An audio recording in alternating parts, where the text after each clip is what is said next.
Madig, who is a winner of this tournament, who's been ill and getting treatment, and thank God is getting much better. Get well, Carter. Yeah, and Toby, you had another friend that you want to give some respect to that you mentioned. Yeah, Gérard Urus, actually the guy who was with Ian Rassou when Ian Rassou had this terrible accident here in Cyprus and died.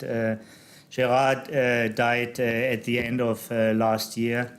And he was a great character, and everybody in France and in Switzerland knows him very well, and a lot of people are missing him. Okay, this tournament had 220 entrants in the championship division.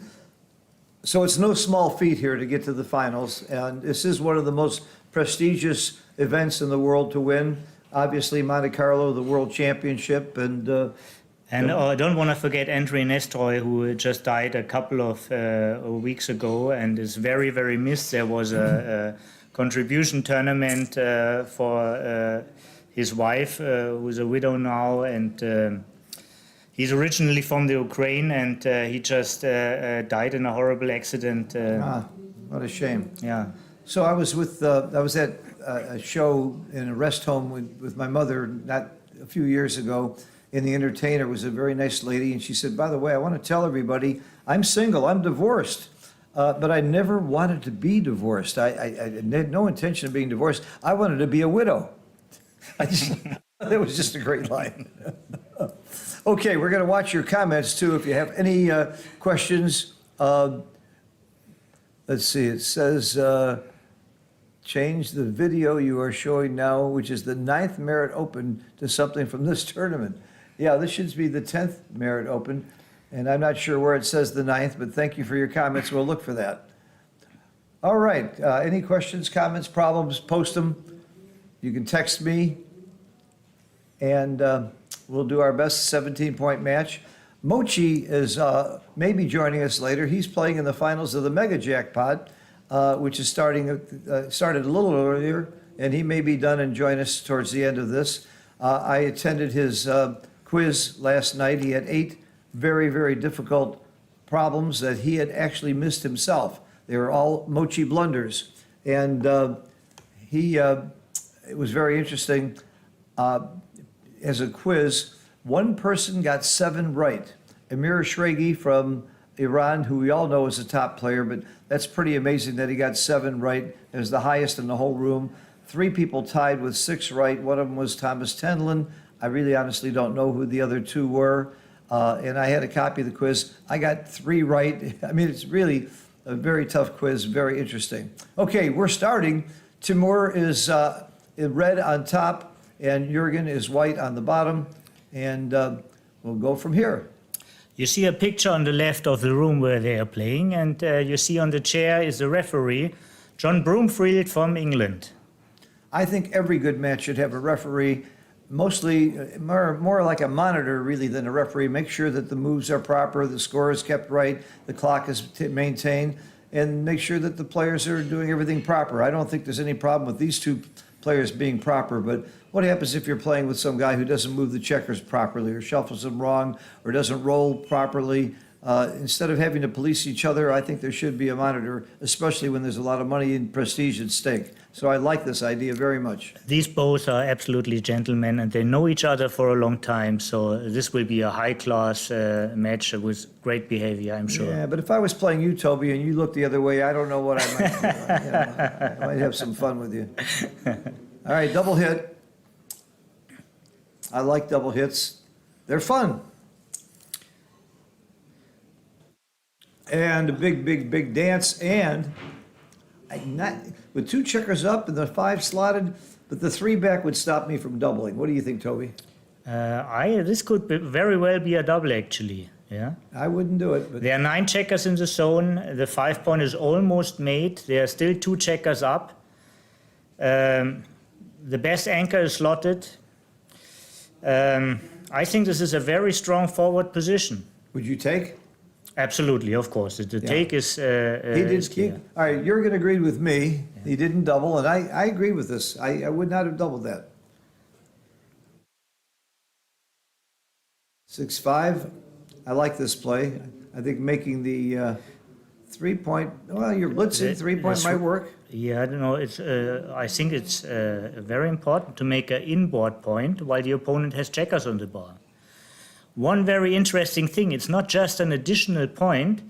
Your board strength is basically quadrupled. Right now, he has 1 dancing number. He showed it before. But once you made the second point, he has 4 dancing numbers. So this is the biggest increase of board strength, actually, making the second point. I never thought of it that way. I think, what the heck? He's not going to dance with 4 or 1, but you're right. It triples the chances. Yeah. And okay, he's in with both checkers. So I would say in this sequence, clearly Timur won, and if Oh, it yeah. wasn't a double before, it's clearly not a double now. Yeah. Yeah. I didn't like the double. Clearly not a double now, yeah.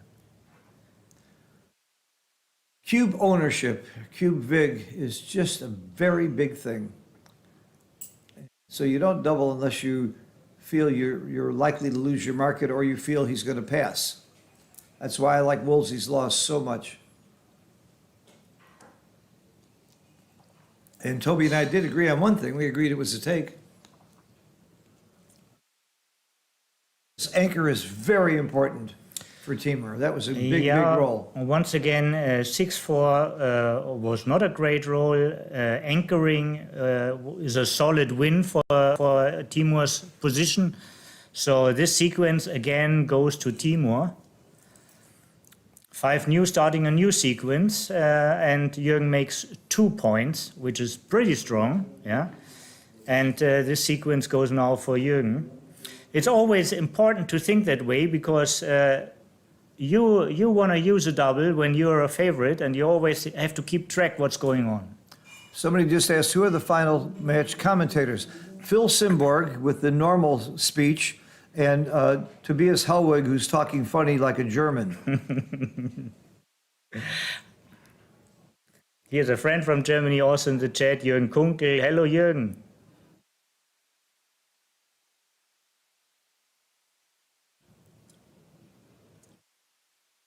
So, what about this, Phil? I'm doubling. Now you are. Yes.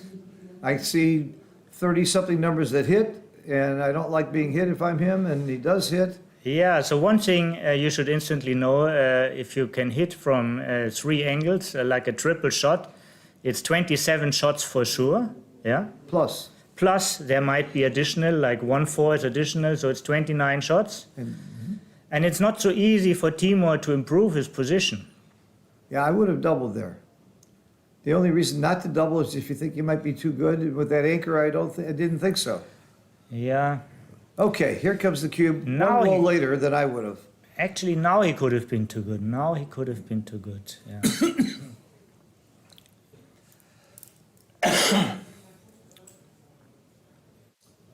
Big pass. Yeah. The roll before, it might have been a take. I wasn't sure. And it might have been technically too good now. Yeah. By too good, Toby means that there just might be too many gammons to just cash and take 1 point. And you're always comparing how many gammons you might win compared to how many games you might lose. And technically too good means like you're not winning so many gammons, but you can always use the cube to end the game. Yeah, this is like a technically too good. So you're basically free rolling on too good. Yeah, and every roll you can decide again whether you're still too good or should cash.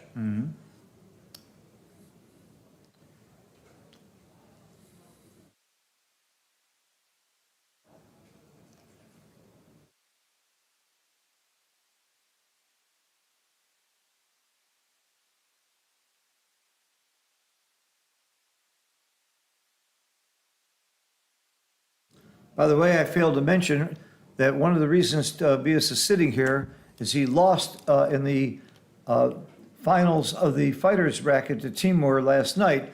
And Toby, congratulations, you took 3rd place in this tournament last night. I know you were very disappointed to take 3rd place, but like I said at the beginning of the tournament, if somebody said you're going to go here and take 3rd place, you'd have been very happy.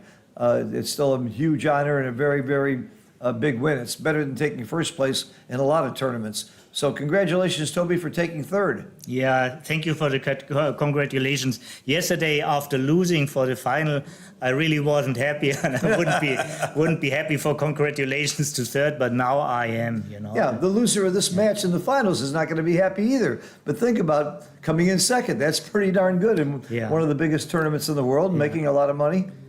Basically, the second, being second, they already won yesterday, and Jürgen won it already Friday. So there's no need to congratulate right afterwards. But after like a couple of hours, when it's settled, you're very, very happy with each result. Yeah. I've been there myself. I've been third, I've been second, and I've been first. And you know what? First is better. I'm not going to challenge you on this one. We finally found something we agree about. Yeah. Well, you've been first a few times. I remember, wasn't it New York where you beat Victor in the finals of the Masters? No, I don't think so. I don't think I beat Victor in the final. Maybe it was the semifinals. And I remember that's possible. That was in Washington. In Washington. Okay, Washington, I remember the semifinal. I lost in the final to Joe Russell. Okay, I remember you beating Victor. I walked up and congratulated you. And Alia, Victor's wife, came looking over to me and says, "How dare you?" She was so mad that Victor lost. Yeah. That I would actually congratulate you. But Victor was congratulating you. She just didn't understand. Yeah. We're all friends here. And I was very good friends with Victor and Alia, too. I would have congratulated him right away if he'd have won.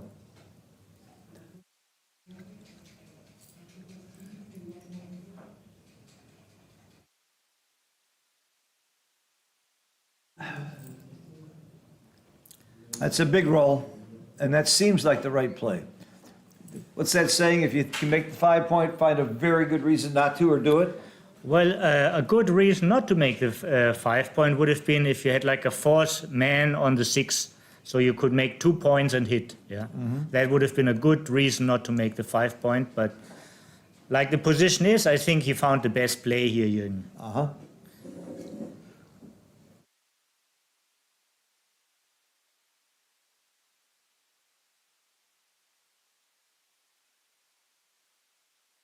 Chris Bray, did I notice that Timur's first move in the match was a big error? Actually, we didn't. I think we were busy talking already. Yeah. So thanks for letting us know, Chris. Chris, tell us what that error was. Yeah. I'd like to know what it was, Chris. I highly respect your opinion and your knowledge of the game. You're a great author and great teacher. Okay, we have a cube here. And I like this cube. I think it's a take. So he's up in the race, he's up in the position, he has a lot of threats. It's gammonishing. Yeah, it sounds like a take to me.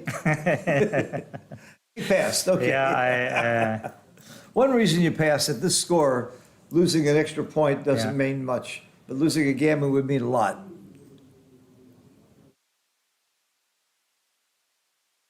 It up with a 6-4 split opening, maybe 6-4 split's not bad. That's not. I wouldn't call that an error at all. I think there's 3 ways to play a 6-4, and they're all right.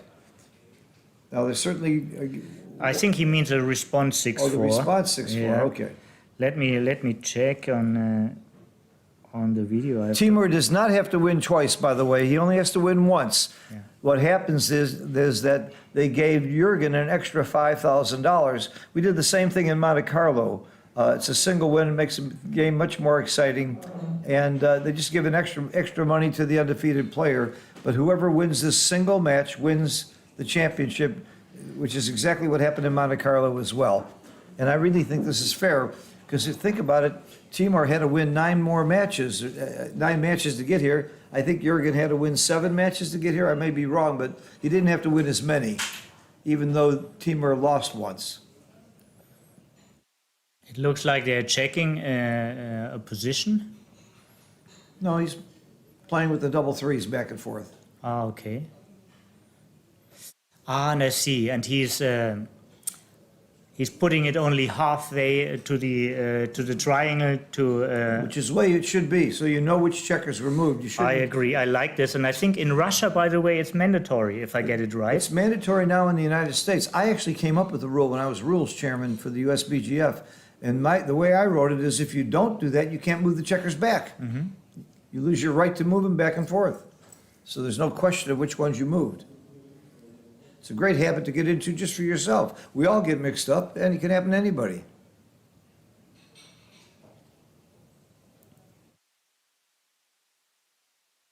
Ah, 4-1 split, 2-2 hit.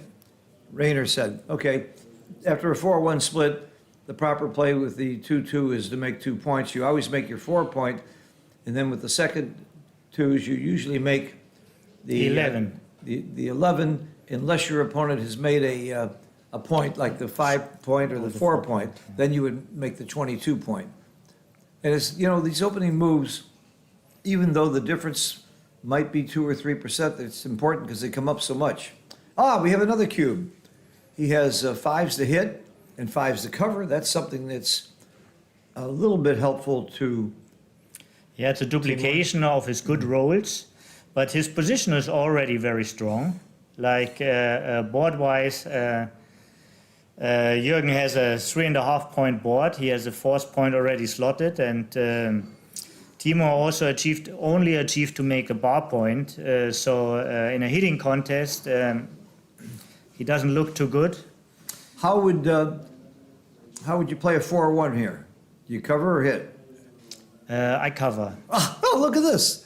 4-1. Let's Yeah. see. You cover. Yeah, that's my prediction. I might hit.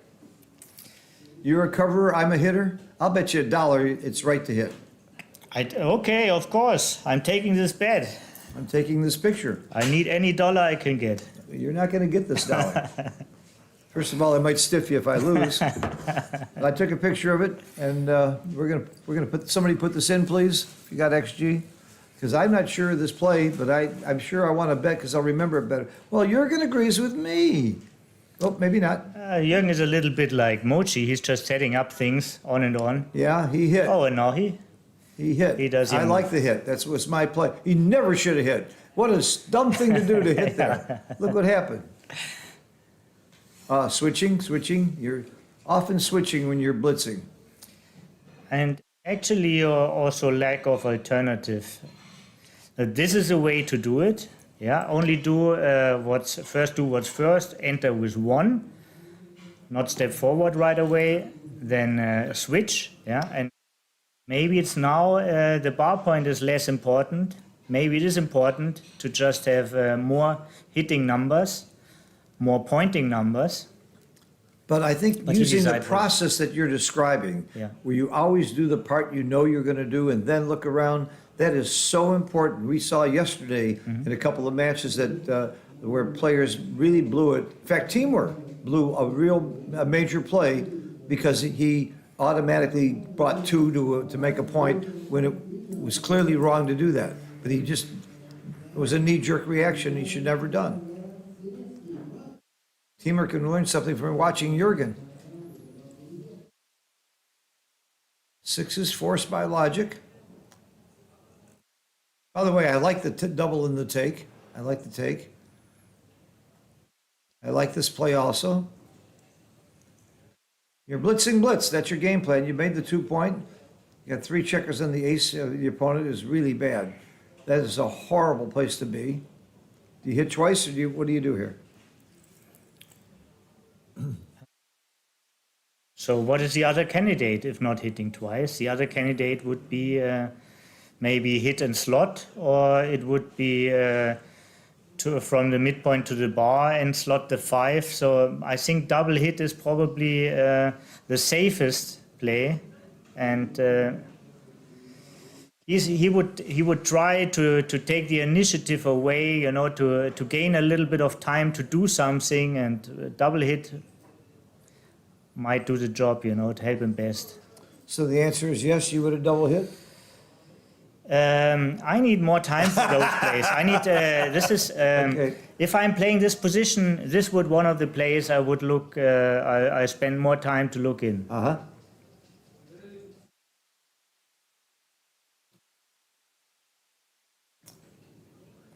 I don't like this play. It's blotty. You can hit with you can roll a 3-1 or a 3-4 or a 3-5 in cover.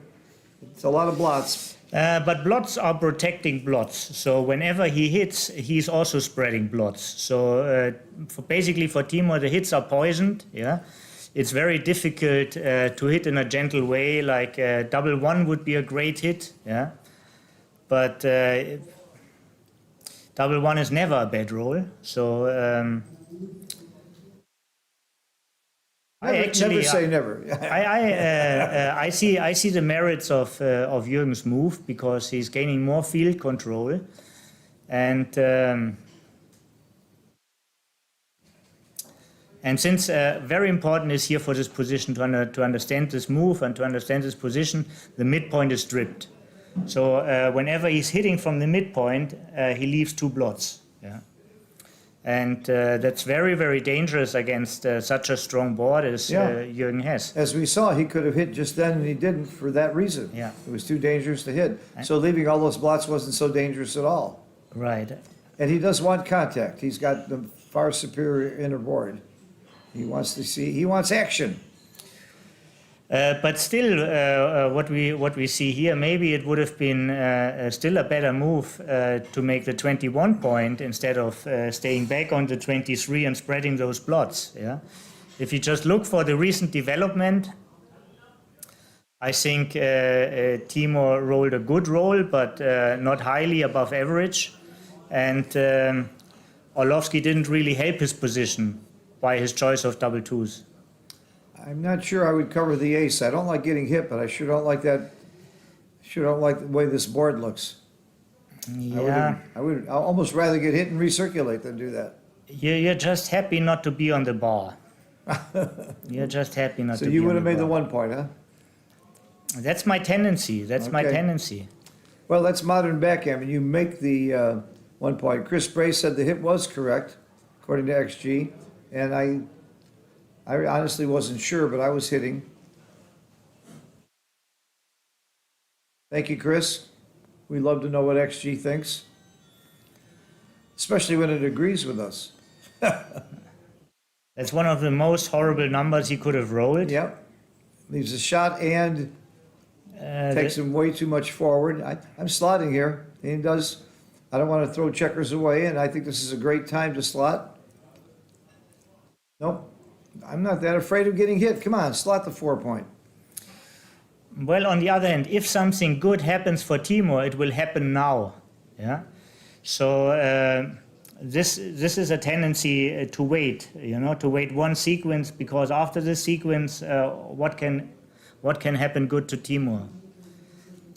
Well, conversely, Timur, he has the blot on the 5 that might not be their next roll. That's another reason to slot now. This is all forced. Mm-hmm. I like to slot a lot. Slot a lot. Slot a lot. I like to slot a lot. Slot a lot. This is a great roll, Yeah. and this is why you slot. A lot. Part of the reason I slotted was again the blot on Timur's inner board on the 5 point. Okay, this is going to be a matter of whether or not he wins 2 points or not. Right now, he's not favored unless he gets another checker. There's 35% gammons with 3 checkers on the ace after you bring all your checkers in, if you don't get another checker. Now, because Timur's board is pretty bad and it's probably going to crash even more, he maybe get up to as many as 50% gammons, but not a whole lot more. Until you hit another checker. Yeah, there are more gammons in the room now. Yeah. Now there are with that blot. But even with 4 checkers on the ace and a perfect bear off, that's 50% gammons. Most horrible number, by the way. I really don't wish it for Timur, would be 4-5 now. Yeah. This is one thing you should be always focus on. Look at backgammon, watch out for possible developments, and to understand possible developments better, look what would be your worst rolls, what would be your best rolls, you know, to get a feel for what you have to look for. Understand these dynamics better. Well, that's why I play Bouzouki in games where you get to call your roll or your opponent's roll. You start thinking, what's a good roll? And how good is it? What's a bad roll? And how bad is it? Liar's backgammon, you have the same options. And people laugh at these variations. They are fun, but they actually do help your normal backgammon games as well. Somebody said it's the worst 6-6 I've ever seen. No, the worst 6-6 I've ever seen cost me a hell of a lot of money in a shoeette once. So Mel Brooks said that comedy is when you fall down the stairs and break your leg. Tragedy is when I cut my finger. So it can't be the worst 6-6 unless it happened to me.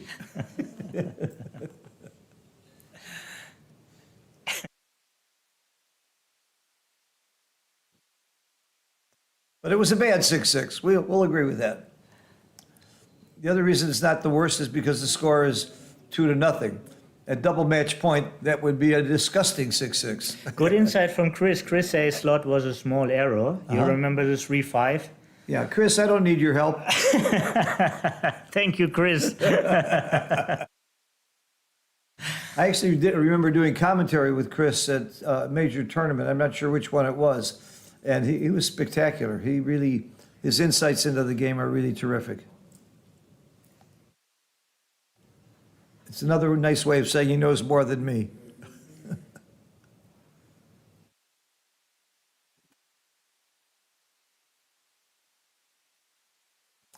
Rainer, I agree with you. I think it's more fun and more interesting and insightful not to have XG.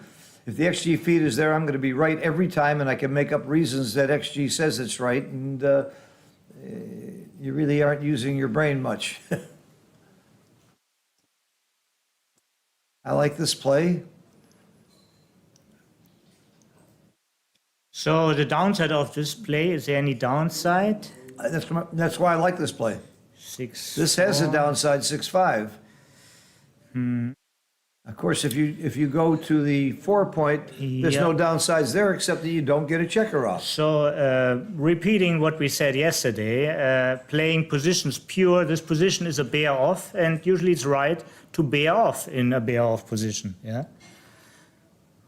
The reason I think it's right to take a checker off is if you do leave a shot later, you'll still win. And if you leave a shot and don't get hit, or you don't leave a shot, you'll win more gammons by taking checkers off. I really would never take 2 off the 6 here, though. I might take 1 off the 6 to the 4 and play 3-2.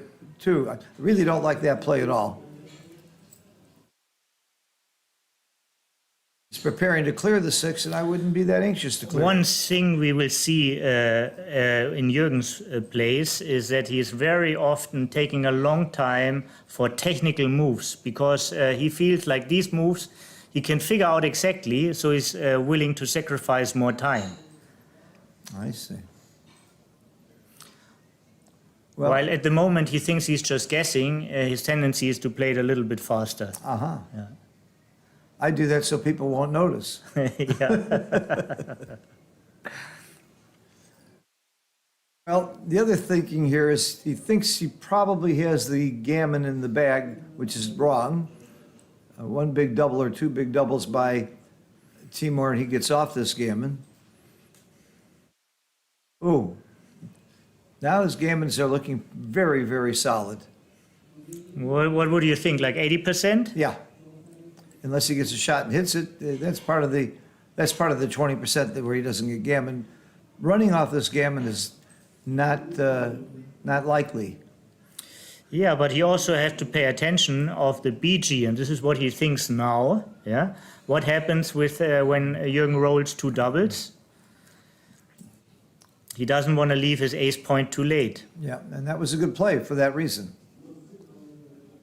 Conceding the gammon maybe, but you want to make sure you don't get backgammon and lose 3 points. Times 3, I mean 6 points. He's using a good technique. Now you should run. With 4 checkers, you should run. Yeah. Give up the game completely, give up the gammon, and don't get backgammon. Yeah. If there was an odd number of checkers left, it's a different story, you'd stay.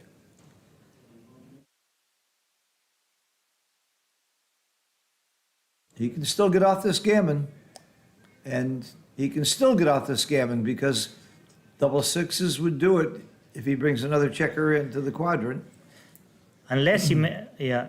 So he can get off with double sixes, 3 checkers in and Yeah. 1 off. Unless he makes no crossover, Yeah. he always has a double six. Yeah. Right. No matter how he plays, it narrows down to double six. Double sixes at, oh, very close to a double six. Yeah. All right, that's a big, big game to win 4 points for Jurgen, even though it's early in the match. Taking this kind of a lead is, especially if you play with the scoreboard that way and go to 9 instead of 6. Yeah, and it also does something to the opponent, you know. You feel a little bit, you start to feel the fear of losing. You realize it, you start to realize it, you know, how it can go. Yeah. And of course, it's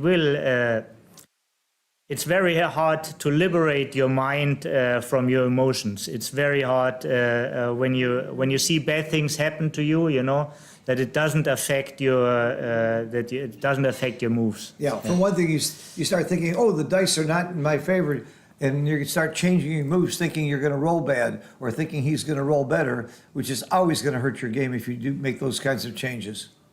Okay, they're taking a break. And I think this is a very good tactical break from Timur. He lost like 3 games in a row, steering into fantastic numbers of Jürgen, and it's a good time just to get out of the room, Yeah. get a little bit fresh water in the face, and come back with new spirit. Do you remember the cube action? Would you have taken that cube? I would have. I agree with the take. It certainly did not turn out well.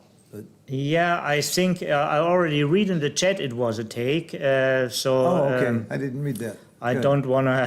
Oh yeah, I see it there. Dennis. Dennis said anything, double yeah. take. Thank you. Yeah, Thank you. I love your help we're getting in the chat. If we did have a live XG feed, there's something about it. I do like parts of it. What I'd like to see is the XG feed be delayed. I'd like to take a look at the play, say what we think, see the play, and then later have the XG come up. So, which is really basically what's happening when the people chatting tell us what XG said. But I hate to see XG come up ahead of time and spoil the fun for give, you know, so we always look smart. I want to look stupid once in a while, right? More than once in a while, I'll admit it. But I also I think for the audience too, let's all wonder what's right for a while instead of, otherwise we may as well just play XG. The other thing is XG has never won a tournament, and XG is not always right about how to play an opponent, particularly in the cube. There are many times it's right or wrong to double because of your opponent or the scorer that XG does not recognize because it just assumes the other player is always going to play perfectly. And anybody who has ever played live knows that even Mochi doesn't always play perfectly. It just doesn't happen. Okay, we got a little break here, and I'm going to take a little break too.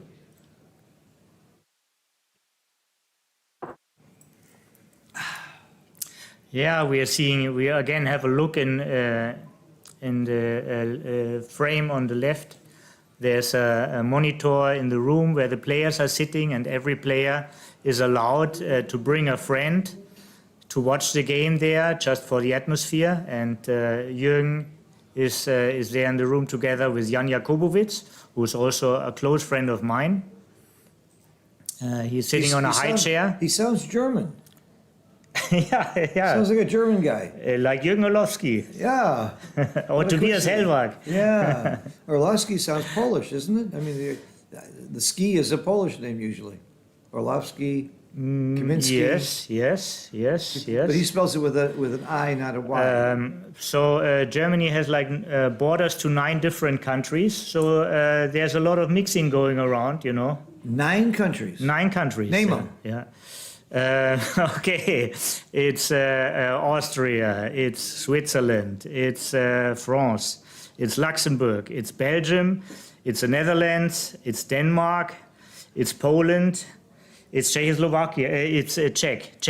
Yeah. Czech Republic. Yeah. That's 9 countries. There's 9 countries, Wow, right. that's good. Yeah. See, I'm in the United States, and I can name all the countries that we border to. 2. Yeah.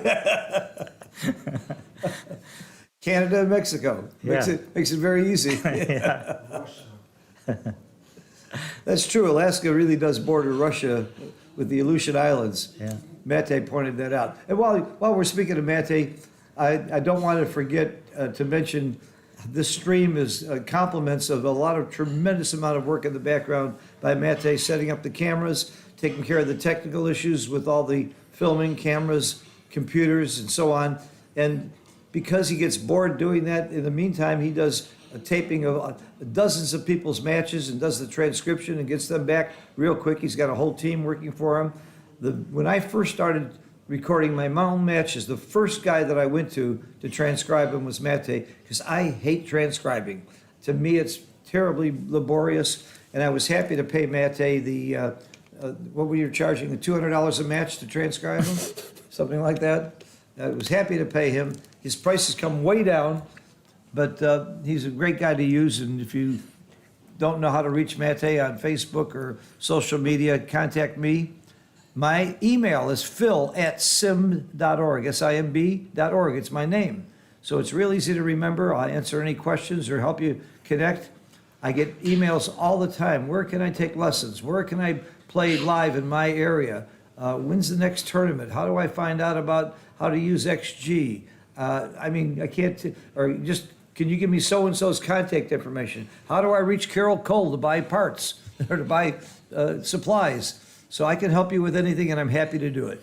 Talking about the next tournament Mate will do the stream is in the Solange Open in Austria. It's in 2 weeks. It's near Graz. It's an added tournament. It's supported by the Austrian Backgammon Federation, and I hope to see many of you there.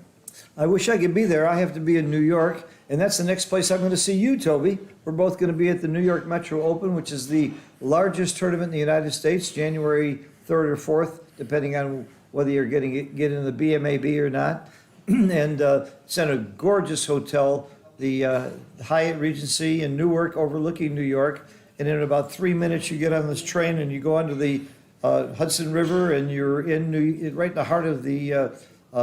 In fact, you're at the World Trade Center in about 3 minutes. It's just a fantastic. You can also event. take the boat, by the way. Yeah, the ferry is supposed to be Yeah. a lot of fun. The last time I've been to New York, we often took the ferry. I went there with a friend from Berlin, Ralf Jonas and Bernhard Winkelhaus, and a couple of times we took the ferry to get over to Manhattan. I've been there probably a dozen times and never once took the ferry. Why don't you invite me? You should. I will. You see the Statue of Liberty from the ferry, don't you? And you're not close to it, but you can see That's a it. different ferry. Actually, if you just keep on walking at the Hyatt, you're getting very close to the Statue of Liberty also. Wow. I love New York. I live in Florida. I'm spending about half my time in New York, and I hope to spend more in the future. I just love that city, but the backgammon scene in New York is so much fun. There's so much action there. And the city is so vivid. I mean, it has a very special atmosphere. Absolutely. It's a city that never sleeps. The only other city that seems as exciting to me is Tokyo, to just be walking around. And I hope to go to Tokyo in May. I've been to that tournament a few times, and I love the people in the tournament there. And the food. And the food. And my other two favorite places are Istanbul and Jamaica. Those are two other places I go to consistently. But I've got a bucket list, and it includes Copenhagen. I've never made it there, and I understand the Nordic Open is amazing, and I hear it's really nice to go there in the wintertime if you don't go outside.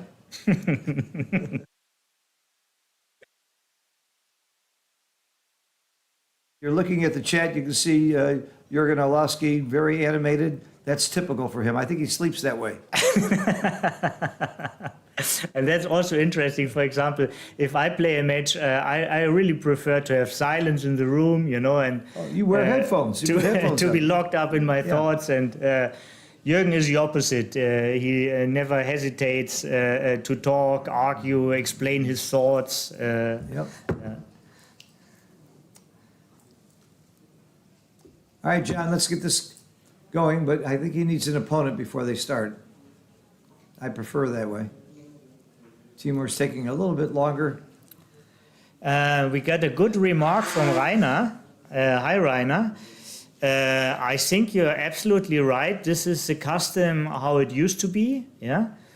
In that special case, everybody in the room knows each other, and maybe I wouldn't see a problem here in the particular mixture. But in general, you're absolutely right. The supporters should sit behind the player they support. For those who can't see the chat, what Toby's talking about is where you have your friend sit. Yeah. You want to sit where he couldn't possibly signal you by raising his eyebrows if he's surprised about you're thinking about cubing or making a move. Yeah. In our Chicago Chouette, we have a rule that no matter whose side Herb Roman is on, he has to sit behind the player. He cannot help but go nuts if he sees his partner making a move he doesn't like. So Herb is not allowed to be opposite the player no matter what. That's our only rule. We have one other rule. If you're caught cheating or doing anything unethical, you have to sit out for one round. We're very, very strict about ethics in Chicago. All right, they're back at the table, ready to start. Okay, Toby, do you change your strategy in any way at this score if you're losing or winning? In tendencies. I mean, a little bit more earlier, maybe, if there are gammons involved, but not dramatically. This is there's still 11 points to go for Jürgen, so there's really no reason to freak out. But there's a tendency. Yeah. Eileen, right. The final was against Raj. Thank you for remembering. If that was the tournament, I'm sure that where you beat Victor Ashkenazi in the semis. No? This was in Washington. Oh, in Washington. Okay. Yeah, when I lost to Joe Russell later. I got you. Yeah. So let's pay attention again to the moves. Oh no, that's not important. What's important is what you've won and what I've won. Yeah. We're not talking too much about what I've won, but there's a reason for that. 6-2. For Timur. I come out and whoa. Come out and Wait make a the second. 11. I come out and make the 11. I guess this is not fun.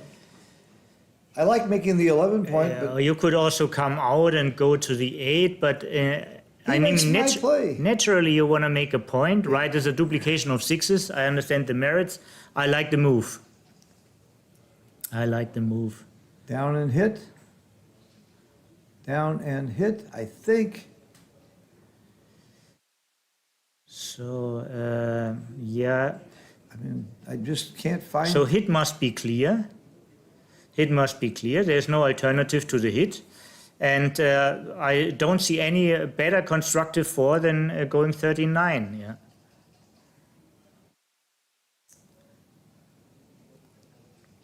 Hard to find an alternative. Yeah. Every checker play is only right or And Jürgen best. was really looking for one. Yeah. Yeah, but he couldn't. Yeah. He couldn't. Sometimes the ugly play is the least ugly play. Yeah. It was not really ugly. Yeah. I mean, especially when he's seen also what happened to Timur in the previous games. He can't complain about a 4-1 when he hits a checker. That's not an ugly move.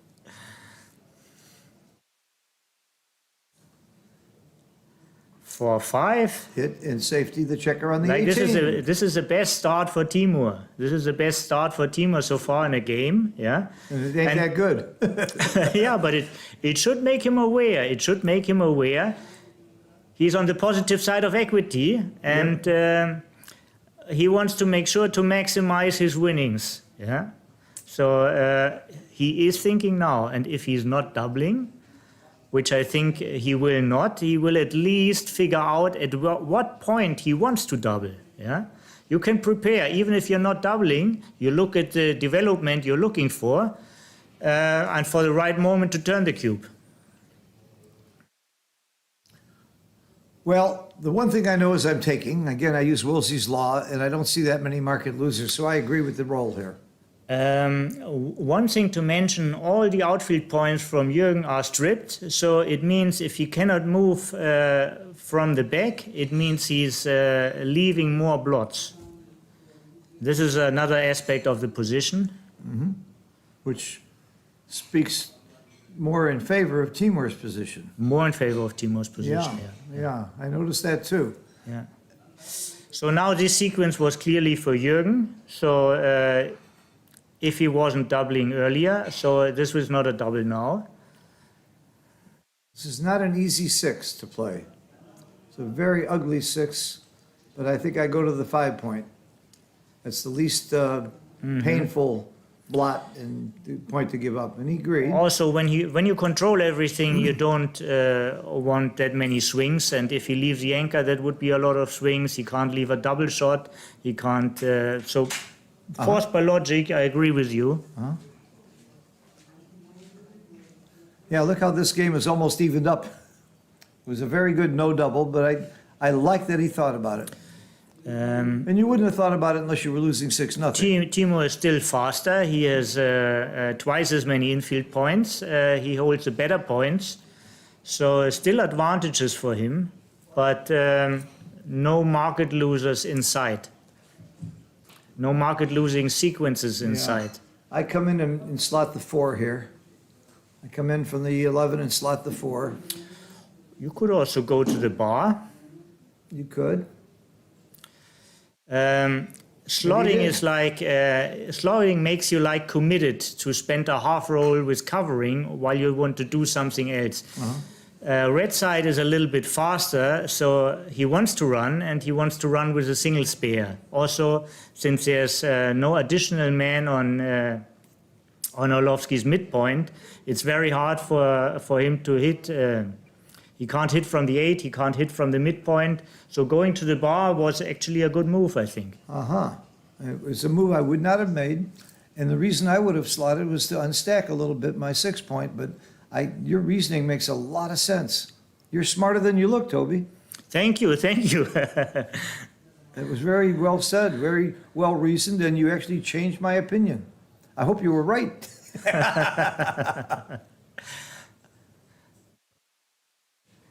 And they look a lot smarter without an XG feed. Right, right. Well, the XG feed might make you very stupid. Yeah. STOOPID. So anyhow, good arguments never vanish just because XG says something different. It only means like there are good, better arguments for another play. Yeah. Wonderful way to look at it. Very good rationalization. And I like good rationalizations. Like when I said you look so fat, I didn't mean that in a bad way. Yeah, that's once a girlfriend said to me, "Hey, you gotten fat, but it suits you." What a tactful person. Yeah, what a tactful person. I got to remember that line. Yeah. You're an idiot, but it suits you. Yeah.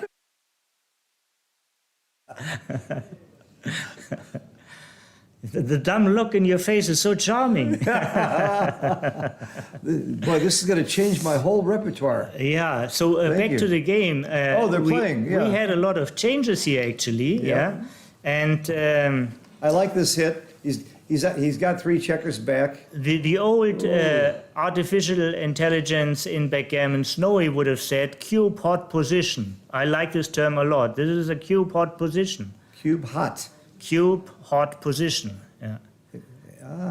Snowy had that in its terminology? Snowy had this in his terminology. Yeah. Really? I don't remember that. Where was it? It was in their dice distribution or cube hot? I don't remember exactly the interface, but the term sticks to me. This is a cube hot position. Wow.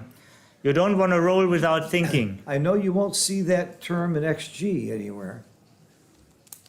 There is a dice map that shows the heat map in dice distribution, showing how hot or cold a position is. That may be what you're referring to. That's probably it. And if it's red, a dark red, it means it's pretty much cube full or cube hot. So maybe it's a term people applied to that chart. I like it though. I'm going to use that.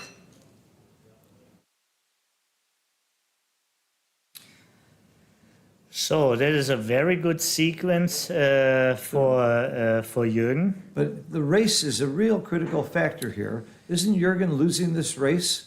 Jürgen loses this race, but I don't know by how much.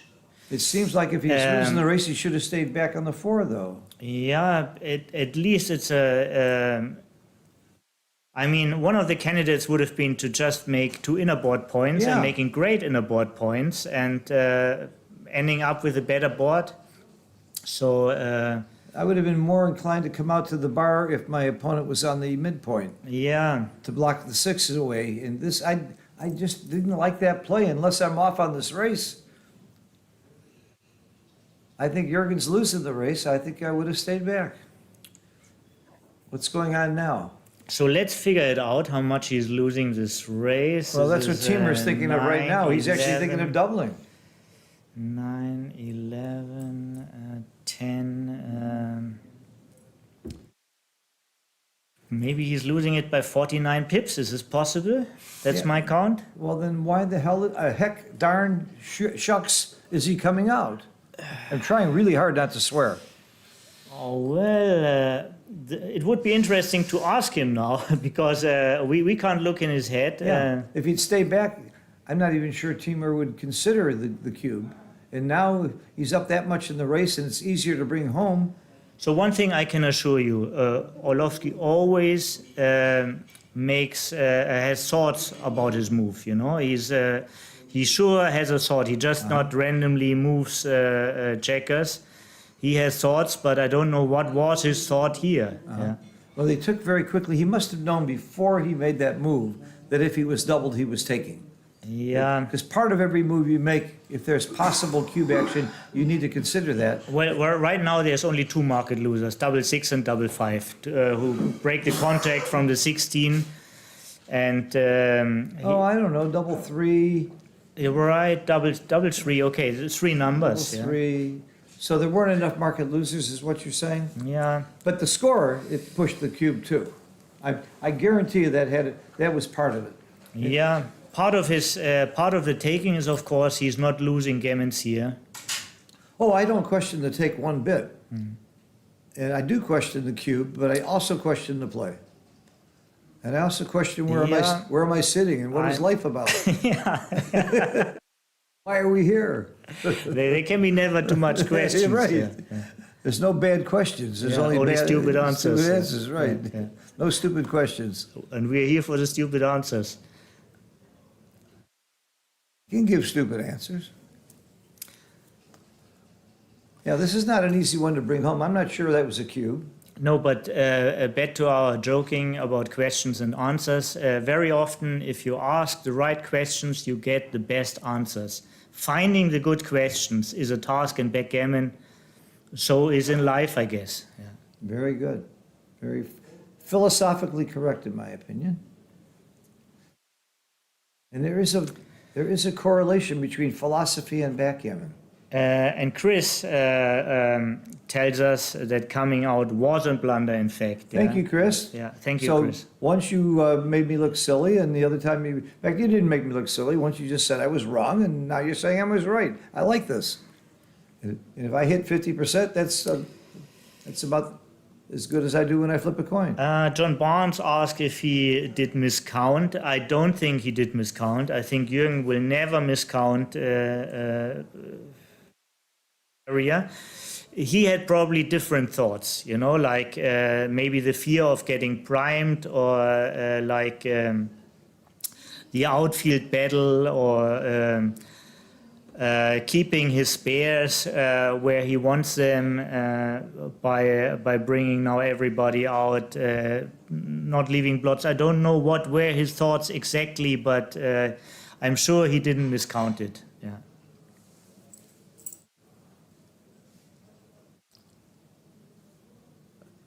I'm not sure I don't break the midpoint here. I like this play. I Way like having better. one blot. Yeah, I like having one blot my inner board. Also, you want Right to have now. a compact position, Yes. because you're Yeah. looking for shots and you want to be prepared. The shot could come anytime. If you have too many blots in your board, you know, you could volunteer a shot, and it might be very often right. Yeah, I think he came up with the right play by far. Yeah. I was thinking about coming off the midpoint, but that still leaves you two blots in your inner board. So this 5-2, look, he is volunteering, which I wouldn't do. If you're up that much in the race, I'd play it all inside, or I'd break the 8 point.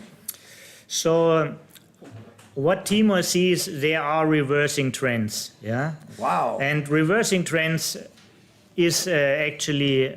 Oh, he paid dearly for that volunteer. That's This is going to horrible, be too good to double. Now Oh my God, he's this gonna is too roll good on. now, yeah.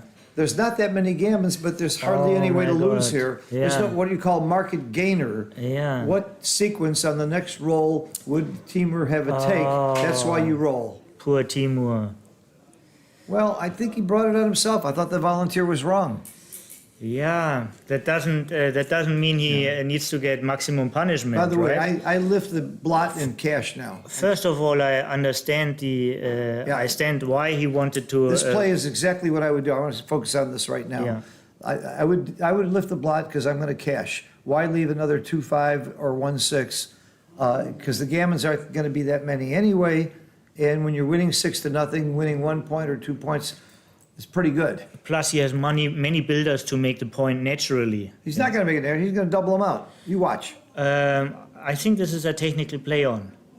You still think it's a play on? It's a technical play on. Let's see if he enters. If he doesn't enter, it's a technical play on. Okay. Yeah. But he's going to enter 20 out of 36 times. Yeah. Now. You lift. The reason you lift is to double. Watch this. Watch it. yeah. Watch of course. this. Yeah. Watch that cube. Yeah. Watch it move. Okay, I watch it. You watch that cube move. I watch it cube move. He's thinking about not cubing because he heard me and he wants to make me look bad. No, he's just taking his prime and his time. And also, Orlovsky, I know this is his personal style. He really enjoys when he's on the trigger. Yeah. So he takes a long time, when nobody else can move to pull the trigger. Yeah. He likes attention. He likes attention. He's getting Yeah, attention. Very good. Okay. Good psychological analysis. Yeah. There is the cube. Yeah, but I called this one. Come on, give me credit for that. you got all the credit for All it. right, now you can't possibly take. It's closer to too good than it is to a take. Just give it up. I really hated that volunteer. And I also don't like it when your opponent stands up. Yeah, I think that's rude. That's distracting. To me, I think the same. Actually. Yeah, I think it's distracting. I wish he wouldn't do that. Yeah, well, I would just. While the other person I would is just, thinking. in a very nice way, tell him to get his ass back in the seat and I'd slap him. In a nice way. I know, with the slapping, yeah. Yeah, Slapping in it'd be a nice way, slap. yeah, It would yeah. be a friendly slap. No, I know it's more and more common in other games, like in poker, but There is no rule against this, but There's- there is a right, yeah. rule about being distracting your opponent and good sportsmanship. And if I were the monitor right now, I would say something. I would say, no, this is not proper. But if it bothered Timur, he would say something, and I guarantee you, Jürgen would apologize and sit down. He's a gentleman. He's a nice guy. yeah, Jürgen is a very nice guy. He's very nice. Both, I they're would both never, very nice guys. I would never say anything if I was in Timur's spots, but I think it's appropriate. Yeah. I thought I had a really fun interview with Timur last night after he beat you. He said, I got to point out one thing. The very first match, as a favor, I borrowed your baffle box and I lost. And I gave it back to you and I haven't lost a match since. I never want to see that baffle box again. You guys got a sense of humor. I Yeah, love he that. has. Timo is a very, very nice guy. He is. I really like he's him. very helpful. He worked as a volunteer also for the Sochi Olympics. Yeah. Oh, how nice. Um, Volunteering was a mega blunder, Chris Bray. He agrees with me again. yeah. I just saw no reason for it. Why give him the 4? Well, I want to give you a reason to bring you his thought process nearer, not to justify the move, but Okay. to bring it. When reversing trend starts, you should think about volunteering. Yeah, but it were just too many shots. It were not 11 shots. It were like 17 shots, and 17 shots are just too many. Yeah. Change the score, please. I get nervous when they don't change the score. And that's part of why John is there. Yeah. Ah, John will help them. What I'm happy that finally Orlovsky sits down again. Yeah. they're arguing about whether he lost a 2 or a 4 cube. Maybe that's a good little Maybe it's about where they should place the cube. Yeah, when you're using a baffle box, placement of the cube does get a little bit tricky. Yeah. But change the score. I think it should happen between the clock and Yeah. the scorecard. By the way, everybody score. should have their own scorecard, and I can see in front of him, Jurgen does have that, just to make sure, because the scorecard isn't always right. Yeah, they're playing with a referee, and I don't think it's a But problem. yeah, it's a problem. They haven't changed the score. I'm getting nervous. But they haven't started also. By the way, we're on the first floor. We're on the basement floor. They're on the third floor. There we go. Yeah. There's the arrow to Yeah. the score. And there's another thing, by the way, Timo pointed it to Jürgen, but it's both of their score, so it's as well Timo's duty as Jürgen's duty to make the scorecard correct, you know? Yeah, and it's both not their like- duty to make sure the clock is correct. Yeah. If one guy's side is running and it shouldn't be, it's both players' faults, not just the one whose side was running. Chris Bray said it was a take because of the score. I'm shocked. I am shocked. I thought it was closer to too good than a take. Yeah, and maybe it doesn't help to have a pre-opinion, you know? Maybe it is very, very important to put all the factors together. You can only make a decision once, you know, when you play a match. But and, that was my after opinion. I really, how that could be a take, even with the score. All right, but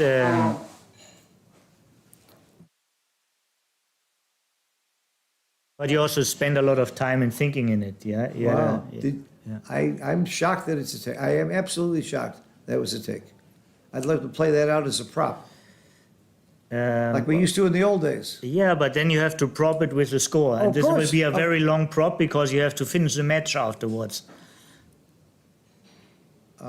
Yeah, so here I would prop it by putting it into XG, and they already did that, obviously. It's the bet. Gosh, and that would be the first bet I've lost. No, second one today. I already lost a bet earlier with Mike Svobodny. That was a very hard beat for Timo, a very, very hard beat. Well, and, again, that volunteer, we just, and certainly this is a double now, yeah. oh yeah. Certainly this is a double now. Especially when you're losing 8-0. Yeah, Come on, give that cube. And in fact, I would pass it. I would pass it too. Yeah, he was waiting for the clock to get punched.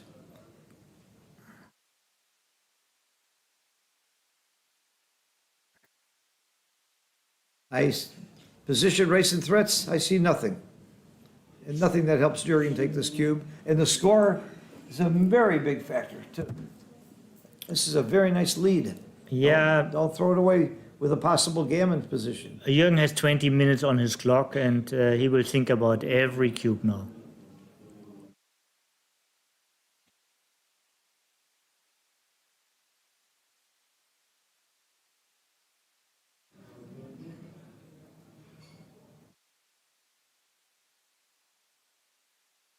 I don't see how he can come up with a take here. Not with the score probably, but if the score wasn't involved or different, it's not so hard to see the take here, because so far it's only a 4 prime. White has all the checkers are active, nothing is killed. Yeah, has a good distribution to make a new point. It's Okay. very hard for Timo to blitz, Well, and you're gonna Orlovsky agree with finds me. a take here. Finds a take here. Well, here's a cover. Very quickly, I cover from the 13. There you go. It's a good roll. Two and 9 were two very good rolls, even though 9 leaves the shot. I would not have taken this. I would have dropped this very quickly. I don't like to support the idea of doing anything quickly in such an important match, Okay. but I tend towards the pass 2. I was actually a little bit surprised. 6 down, and do you split or not? I like to split because of the 2 checkers on the 8 point, but you could get blitzed.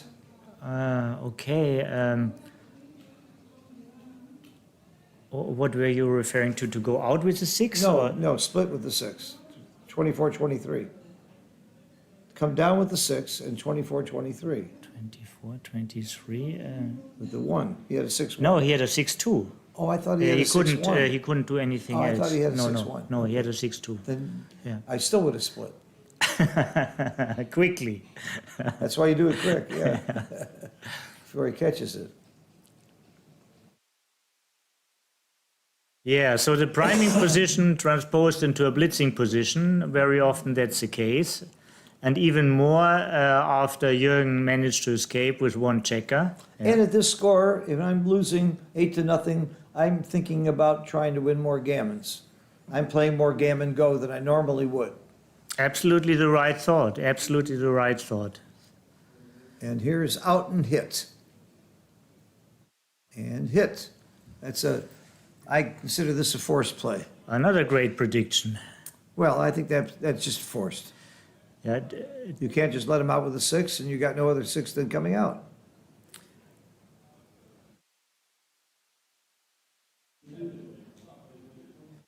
so Jürgen has a 3 and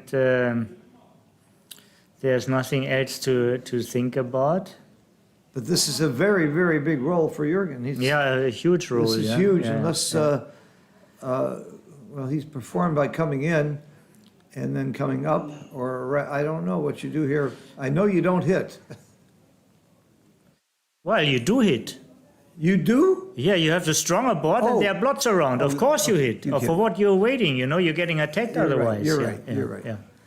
You're so happy. Look at what happened, That was a God-given hit. No, I thought he had, I No, thought he had fantastic. I thought he had a 3 to play. Yeah. It's 6-5 now. And it's, as you would say, forced by logic, right? Sure, make the 2 point.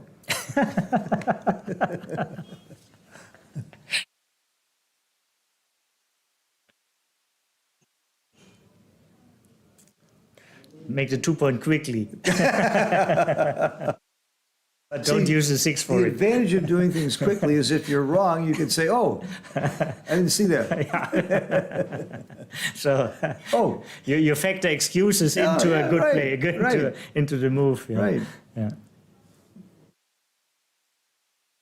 I always have a good excuse. I'll never forget the first time I played my good friend Paul Franks when he moved to Vegas and he made a horrible play online. He said the sun was in his eyes. I'd never heard anybody use that excuse in backgammon before. You know it from tennis. Huh? Yeah, yeah. The sun was in baseball too. He goes, oh, the sun was in my eyes. That's why I missed it. He was playing in his backyard in Vegas with my favorite backgammon excuse ever. I have an excuse. I'm just stupid. This is not an easy play.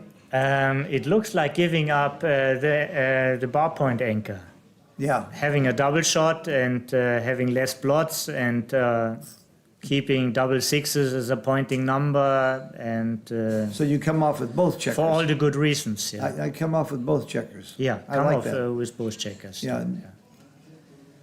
It's you're still leaving 3 blots on the board, which is not fun if he rolls a 2 something. Yeah, and especially after when he doesn't roll a 2, it's he great. he lost every single game so far. Yeah. So he is a little bit shy of leaving jokers to Jürgen. Yeah. Well, and he lost one game strictly because he volunteered too much when he Mm-hmm. shouldn't have. So maybe he's a little shy to volunteer now. This is a good roll. Brings things around. He doesn't have to worry about misplaying it. He's got to come down. There's nothing else. There's really nothing else. Nothing else. Yeah. Come down. Ooh, there is something else. Volunteer again. No. Oh my God. Oh my God. Now he's volunteering 3 shots. 2, 6, that's 2, a 5, statement. That's a 2, little. 2, 2, 1. This is a statement. This is Wow. a statement. He's proving to the world that he's not afraid to volunteer. Yeah. But it paid really off. paid off, It paid off. to get this checker. But if he was so after the checker, he should have considered the 4-5, and he would have gotten a double shot on that, So if his plan was hitting that checker, he should question his 4-5. But hitting that checker is not that important in this position compared to just winning. And I think he had the gammon much of the time anyway. It certainly didn't hurt to get the checker, though. Yeah, I think Certainly it's didn't. very important to get this Yeah, checker. I guess you do. actually. You do increase your gammons quite a Yeah. bit. Yeah, you're right. The 4 or 5 was the place to make that play. And if you don't hit here, you're not playing backgammon. Right, because 100 number, it's only double five which doesn't hit. 4, 5 hits. Make the Yeah, point. everything else hits. Make the point. Yeah, well, Make the now point. he enjoys, you know. Okay. Let him enjoy it a little bit. I mean, he had to watch it all the time. He had to watch.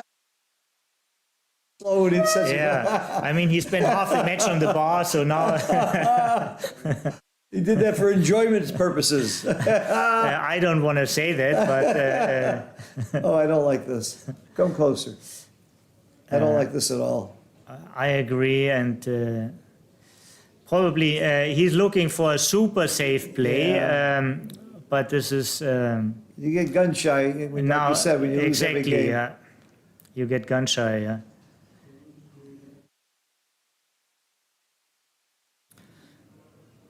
So, but once again, the 5-2 was well played. 6-5 is forced. And if he's not leaving a shot and Orlovsky is not hitting, this is looks like a gammon. Which means we're going to have a little better match. Uh-oh. Nope, that's not a shot. But it could be now. Oh, this is a very he needs valuable a one. dance. He needs a 1. Uh-oh. He needs a 3. Swing and a miss. It's the first game in this final. Jürgen is not winning. And it looks also, it's a gammon win for Timur. Well, he wasn't winning the game where Timur Oh, you mean he didn't win? Okay. Yeah. Can Orlovsky save the gammon in the next 2 rolls? I don't think so. He has too many crossovers, and he will realize too and stop the clock. Yeah. In Okay. general, a good advice is roll on when you're not sure. It's a prior of counting, you know. It's no merit in figuring these out. Just roll and see how it ends. But when it's clear, you also don't have to continue rolling. Yeah. Yeah, we've all seen people stop when they could have won, or give up the gammon when they could have gotten off. They didn't realize that double 5 would get them off or something. So unless you're 100% sure, roll the dice. And again, we spoke also about this opening 4-1 yesterday. This is one of the rare moves. 4-3. 4-3, right? Yeah. With which has changed in the opening. When I started to play backgammon, 4-3 was like 24-20 and 13-10, and then a couple of years later, with the first bots, like 24-21 was called the better move, and 13-9. And nowadays, we usually, if there's not a specialty score is involved, we go both down from the 13. Yeah. Yeah, I go both down from the 13 at normal scores, a gammon go, but a gammon save and DMP, I'm splitting. So science is going on, and still first moves sometimes change with better Yeah. rollouts and better knowledge. Yep. Somebody said, well, there's not going to be any more changes, that's it. And I remind them about a true quote. The head of the U.S. Patent Department in 1905 said they should close the patent department because everything important has already been invented. In 1905, this is a true In quote. 1905. 1905. Before the internet, computers, cell phones, airplanes. I love that quote, though. So what's happening here? Timur is again a little favorite, at least before the roll, and now 6-5. It's about even this game. It's about even this game, I would say. He's really aiming for the guy on the 14.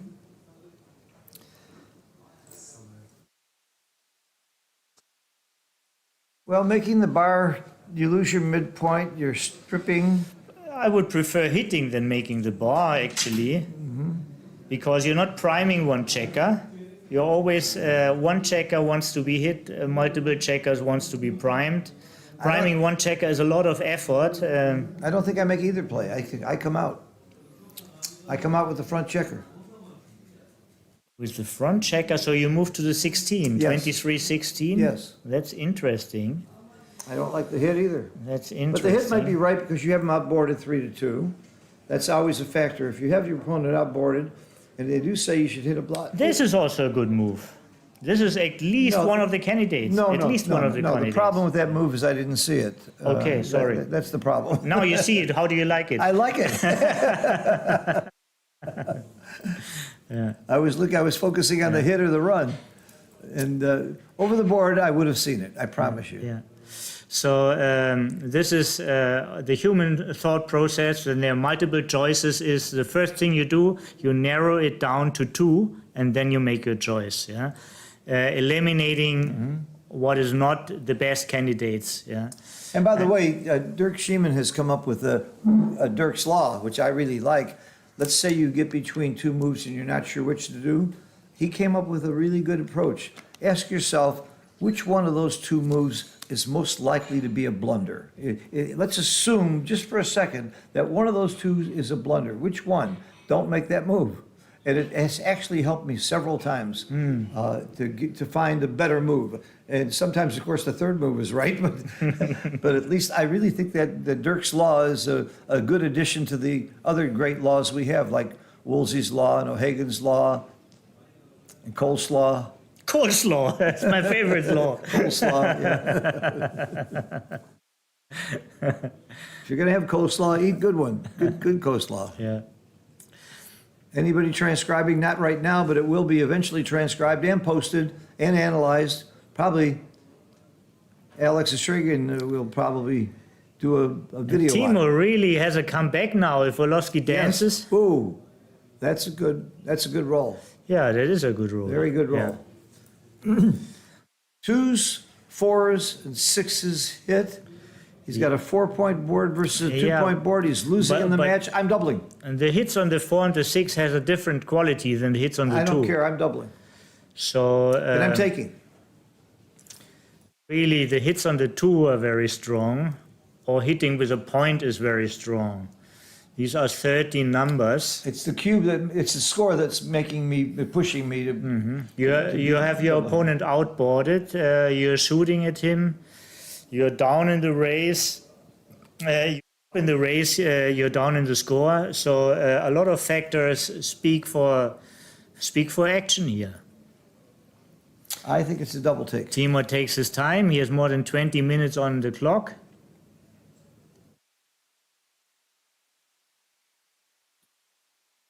This time Orlovsky is not standing up, There he but goes. munching He is something. doubling.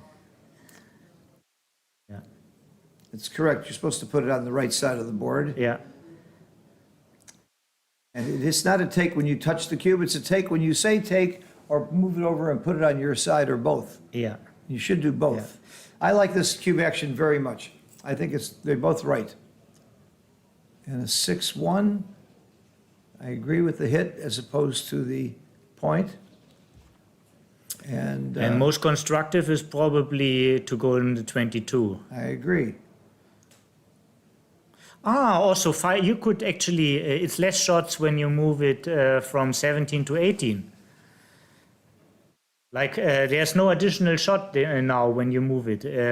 Otherwise, you have a 5-3, but the 5-2 is already in the 2s. Oh, you mean from the 8 to the 7? Right, yeah. 8 to the 7. Yeah, Okay. Yeah. This could be something, but I don't think it's essential. Probably it's better to go 22. That's my play. Yeah.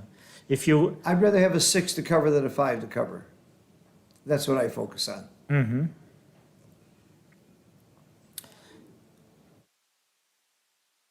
5-1 comes in and cleans up the blot. Yeah, it's actually a very good roll again. Yes, very good that he came in at all. 3s and 1s hit, 6-2 hits. Yeah, I think he must hit. You think it's going to be double tiger? This looks like a double tiger. I mean, he can win a game if Orlovsky dances, and he can lose a game if he doesn't hit.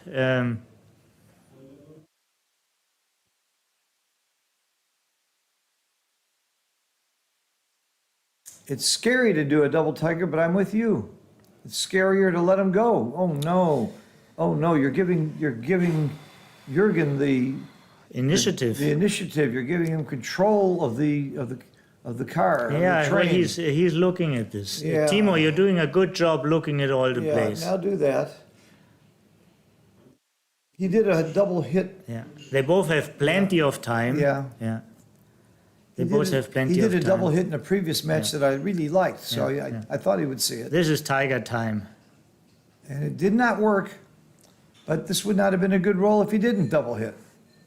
It would have been a good run for Jurgen anyway. It was just not a good roll. He has to come in with a 2. Nope. This is not going well for Timur. But certainly not over.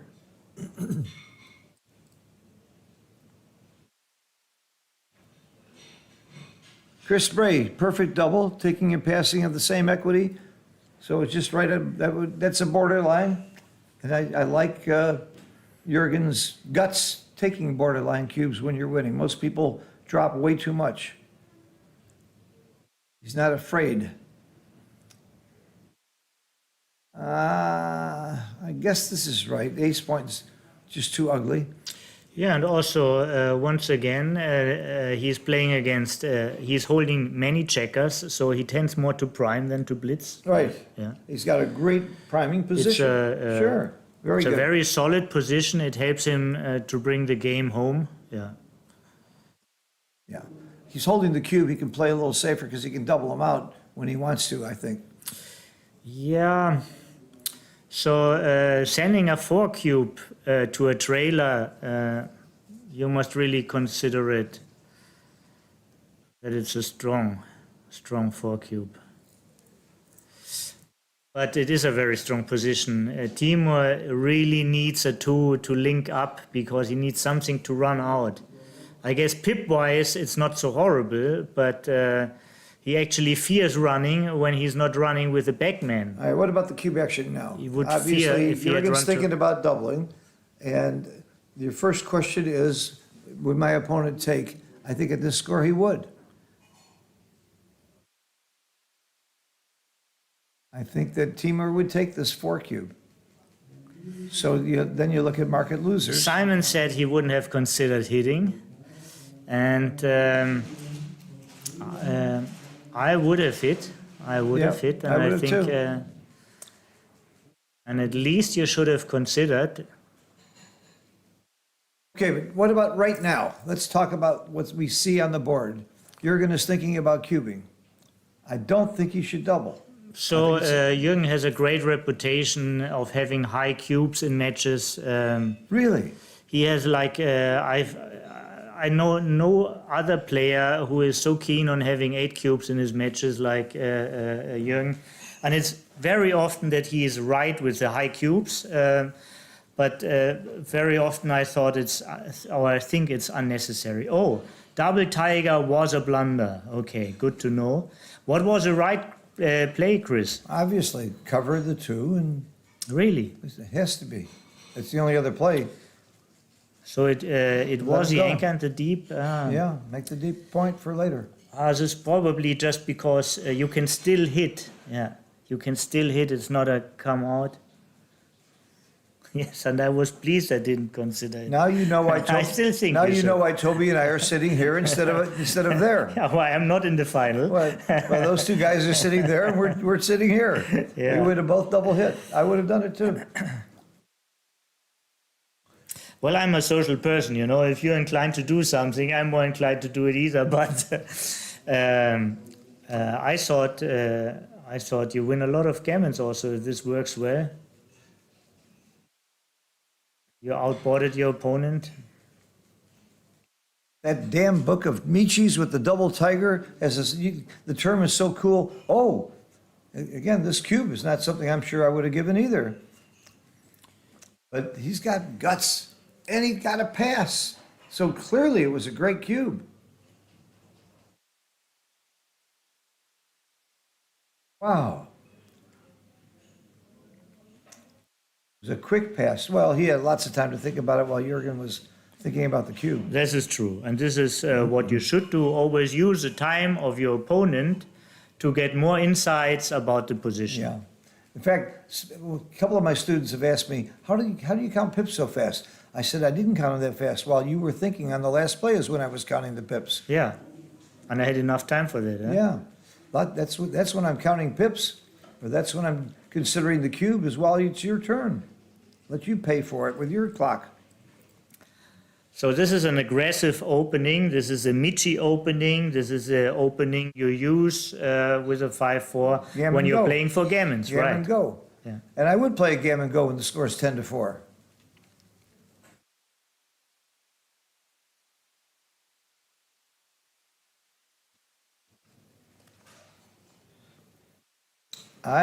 Again, we haven't seen the XG feed, but I'll bet you Jurgen's PR is incredibly low in this score, this match. He's not just lucky to be winning 10-4. He's cubing and playing very well. Yeah, one thing about the PR also, I mean, when you have great rolls, it's easier to play a low PR.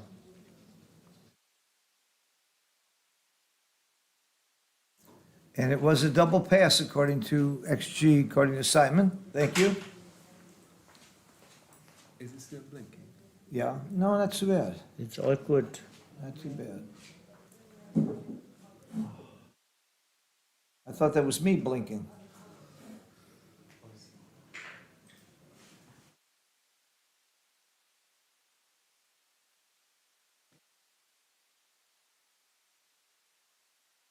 Came in on the 1 quickly. It might be right to come in on the 2, but then where's your 1? You make that, I don't like this, but I don't see much else. Yeah, I might come in on the 1 and come down with the 2. it's a little bit of pre-freezing, and it's. Yeah. I think I come in with the 1. I'm not sure. I think I like Jürgen's move. Okay. He's thinking if he read Mochi's book, his opponent might blitz him after he makes a 3-point. So make an anchor instead of keeping him split. I would have had him split. Boy, the more I watch Jürgen this entire tournament, the more I like his game. Yeah. He deserves to be here. He's a very Absolutely. fine player. Absolutely. Jürgen is absolutely top player. And not to take anything away from Timur, I just don't see the sharpness in his game that I see in Jürgen's game. Yeah, but it's also easier to look confident and good when the roles cooperate. Yeah. And you have a different way of looking on the position, you know, when you feel featured by the roles. I'm not just talking about this match, though. I've seen 2 or 3 other matches of Jürgen this tournament, and of course, in other tournaments too. He seems to make a lot of tournaments. Very active player. I see him in Monte Carlo all the time too. No, actually, that's wrong. Really? He really doesn't like Monte Carlo. Oh, Um, maybe I saw him in Dubai then. yes, you saw him in Dubai. You usually see him where there's a high edit. And you also see him at tournaments where traveling costs are low and hotel costs are low. Yeah. Gotcha. It's not easy to make money as a tournament player, but if you're a really, really good player and you do what Toby just said, watch where the money's added, watch where it's economical to go and stay, you can eke out a living, and while you're doing something that you love. I'm eking out a living doing something that I love, but it's not by winning tournaments. It's by doing what I'm doing today and teaching and doing a lot of seminars and private clubs. Oh, Mr. B is in the chat. Hi. Hello to Kuwait. Who's Mr. B? Oh, you know him. He's a great guy. Which one is he? It's him. Yeah. Mark Dixon Oh, Mark identified Dixon. him. I Oh. didn't know him by the nick, but I know Mr. B. Yeah. There's also a Mrs. B. Okay, we have an aggressive cube, which is, this is not that aggressive. No. This is a big cube. Yeah. This is a big pass. Very gammonish position. Losing winning 10-4. Before you do predictions, you have to understand that Jürgen is a taker, as you saw before. Oh my God, he should be surprised me. But this is not a take. Come on. Come on. Bet you Bucky passes this one. I don't challenge you. Okay. Not at that one. There's no question. But Jürgen starts to use more and more time. It feels like a minute ago he had 20 minutes on the clock, and now he has only 12. What happened to the time?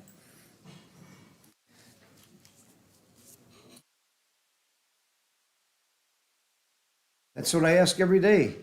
What happened to the time? Yeah, I'm going to be 79 soon, and I'm wondering, what happened to the time? How did that happen? I played tennis this morning. I feel like a kid. I look in the mirror. I see a 12-year-old. What happened to the time?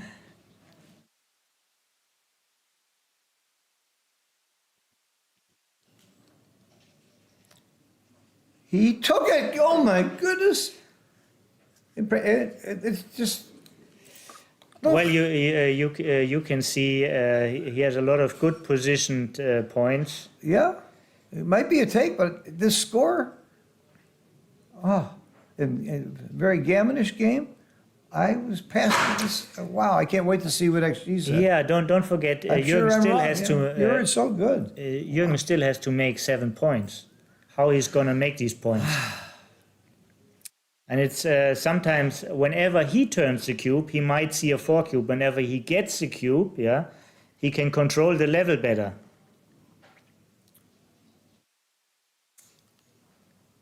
Wow.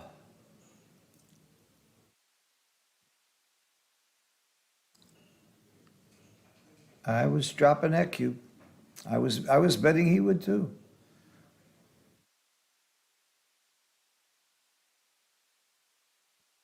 Two on the bar is better by far. I don't like this, but I do like coming down off the mid. I like this play. Yeah, It covers the 4 point as well if he comes in with a 4. yeah. Well, comes in with a 2, proving it's a take.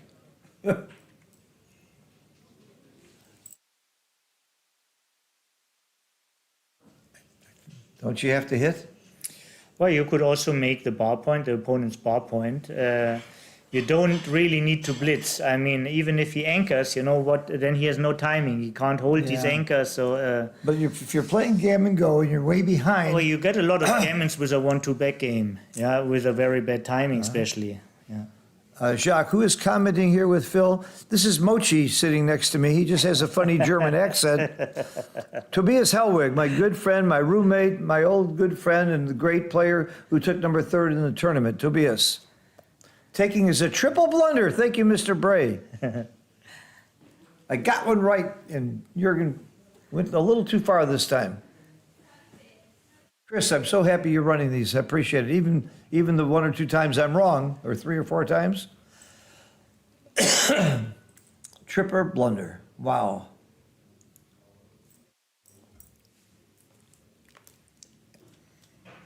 Even the greats make them. Mochi's quiz, for those who missed it earlier, he had eight positions that he had blundered. That was his quiz. How many people who are number 1 in the world are willing to go around the world showing their blunders? He's not worried about his ego and his reputation. He's confident enough that everybody knows and that he knows who he is. He's willing to admit that even he makes big blunders.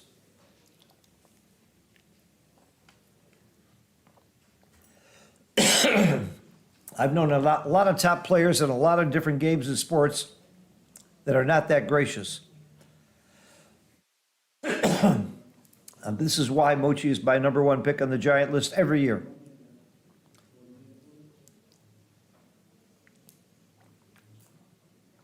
There's no good play here.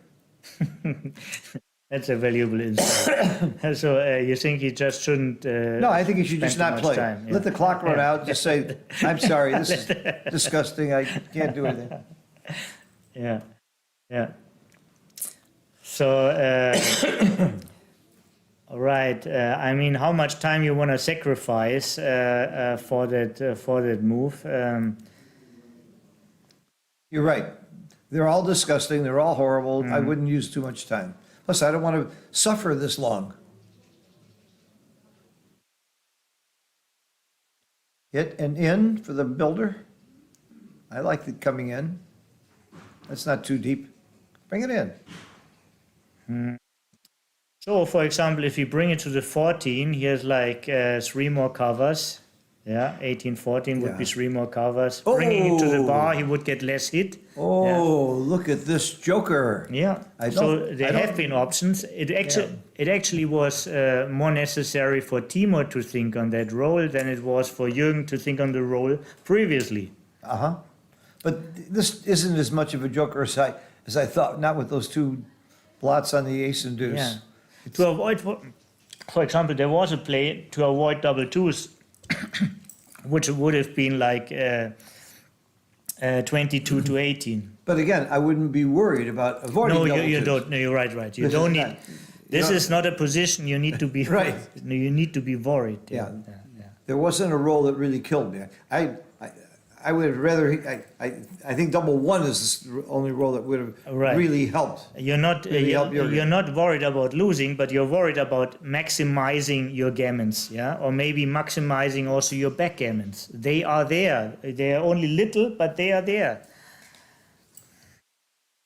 You think backgammon's way before I do. I think about it towards the end of the game, but you actually do. It's part of your thought process. And I'm not saying you're wrong. I'm learning something. Mm-hmm. That backgammon thought, I think backgammon at 1 away, 3 away Crawford. That's about the only time I think backgammons. Yeah, like with 4 men on the ace and 1 in the air and more men to get, there's absolutely backgammons are on the radar. It's backgammon hot. It's backgammon, exactly. Yeah, It's backgammon hot. It's a really good term to see the game from. Yeah, I like it. Backgammon hot positions, cube hot positions. Yeah, you're in an area, getting into the zone of something. Yeah. Toby, I've known you now, what, 15, 20 years? You always impress me with something new every time Thank we're you. together. It's exactly 12 years. 12 years? Yeah, 12 and a half. When you came to Chicago? Exactly. Boy, did we have fun. A lot. lot of Been great shuettes then too, every single day. Yeah. That was the place to be. I feel sorry for people who love backgammon, who live in tiny towns where there's just no action. Yeah. I feel so sorry. And by for the those way, this is a special thing about this tournament, and I want to shout it out. A lot of people come from small backgammon places, and like when you come here and you see like 500 backgammon players in a room, yeah. Sadly, this year it's more like 400, yeah. But like last year it has been like 600, yeah. This is, this is like heaven, It's like heaven Yeah. to see. You're not alone, there's such a community, there's such a gathering place, yeah. And let's have a big shout out for Arda, who created all that here. That's right. Yeah. Arda is one of the, if not the premier tournament director in the world. We have a few others that go around and do. There's a lot of great tournament directors who run Yes. one tournament. I feel it's unfair to compare, but Yeah. he really did a lot for this game. Yes, absolutely. And look what he's done for Turkey. He and Fuat, I give credit to Fuat also in Turkey. Between the two of them, Turkey has become a huge mecca for backgammon. Yeah. And it's because of their organizational skills and their tournaments. It's a very good term, Mecca of Yeah, backgammon. and they've converted people from tabla. There was a lot of tabla going on, but that's a different game. And they converted these people, taught them how to use the cube. Yeah, and since you mentioned Fuad, there's another big tournament just coming up. Right. Yeah. I'm More so- than 200 players already registered. Yeah, right here in Cyprus. I wish I could stay for it. I have to get to New York. I've got some lectures and actually 2 club lectures and a bunch of lessons tied up in New York over a period of 4 days. Then I go back to Florida. And then back to New York for the New York Open and some other stuff. Okay, this is a backgammon possibility. He wants to wait and get the crash, and he's gonna get it. Yeah, but the primary thing he wants to see is that Jürgen has to leave with a 6 and not with 1-6. Yeah, so Do you hit or not? I still think you hit. I'm not sure. I wouldn't hit actually. I Really? wouldn't hit. Yeah. I hit. I would not hit. I hit. I would go to the 15 and just cover the outfield and wait for the bad sixes. Yeah? But I he's don't favored wanna, to come in with 20 times. You're gonna get more backgammons with the hit. I'm not sure if you get more backgammons with hit. I think you get more backgammons with not hitting. Really? Yes. Well, somebody just agreed with you. Timur, that's a really good insight. I would have hit. Yeah. And he would have danced. But course, that first will of all, find- Jürgen's 4s are really bad and Jürgen's 6s are really bad, you know. And if you hit the 6s and 4s, he doesn't have to play them, or most of them, yeah. Well, he'd have to play the 4s. Oh, no, No. if he comes in with a 1 or 2, Yeah, with Yeah, you're right, 1-4, you're right. 2-4, but... yeah, you're right. Anything but a 1 or 2, yeah. he doesn't have to play him. You're right. Yeah. I see And the it's still value. the concept hasn't changed. The concept hasn't changed, right? Our 1-6 is by far the best 6 he could roll. Yeah, It's actually a very good roll. very good roll. Anyway. Yeah. And being missed is good.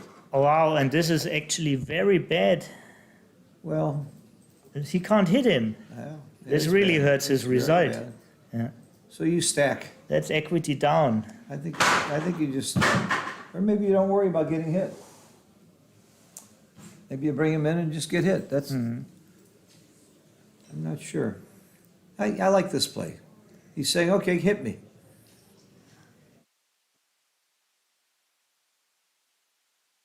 He's gonna go without hitting. Yeah. Looks like they're clearing down the place here.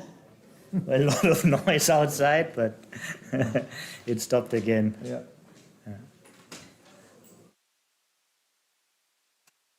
Oh. 6-4, yeah. Yeah, but for Timo, not for Jürgen. Okay. The O would be if Jürgen had to leave Yeah. the anchor. I turned my head. Yeah. Now he has Oh, to. now I can say, yeah, oh. yeah. And now you want to hit loose and you want to get hit back because you want to take them all up. Well, he has no choice but to Yeah, hit loose, exactly. Yeah. whether he wanted to or not. But if he had a choice,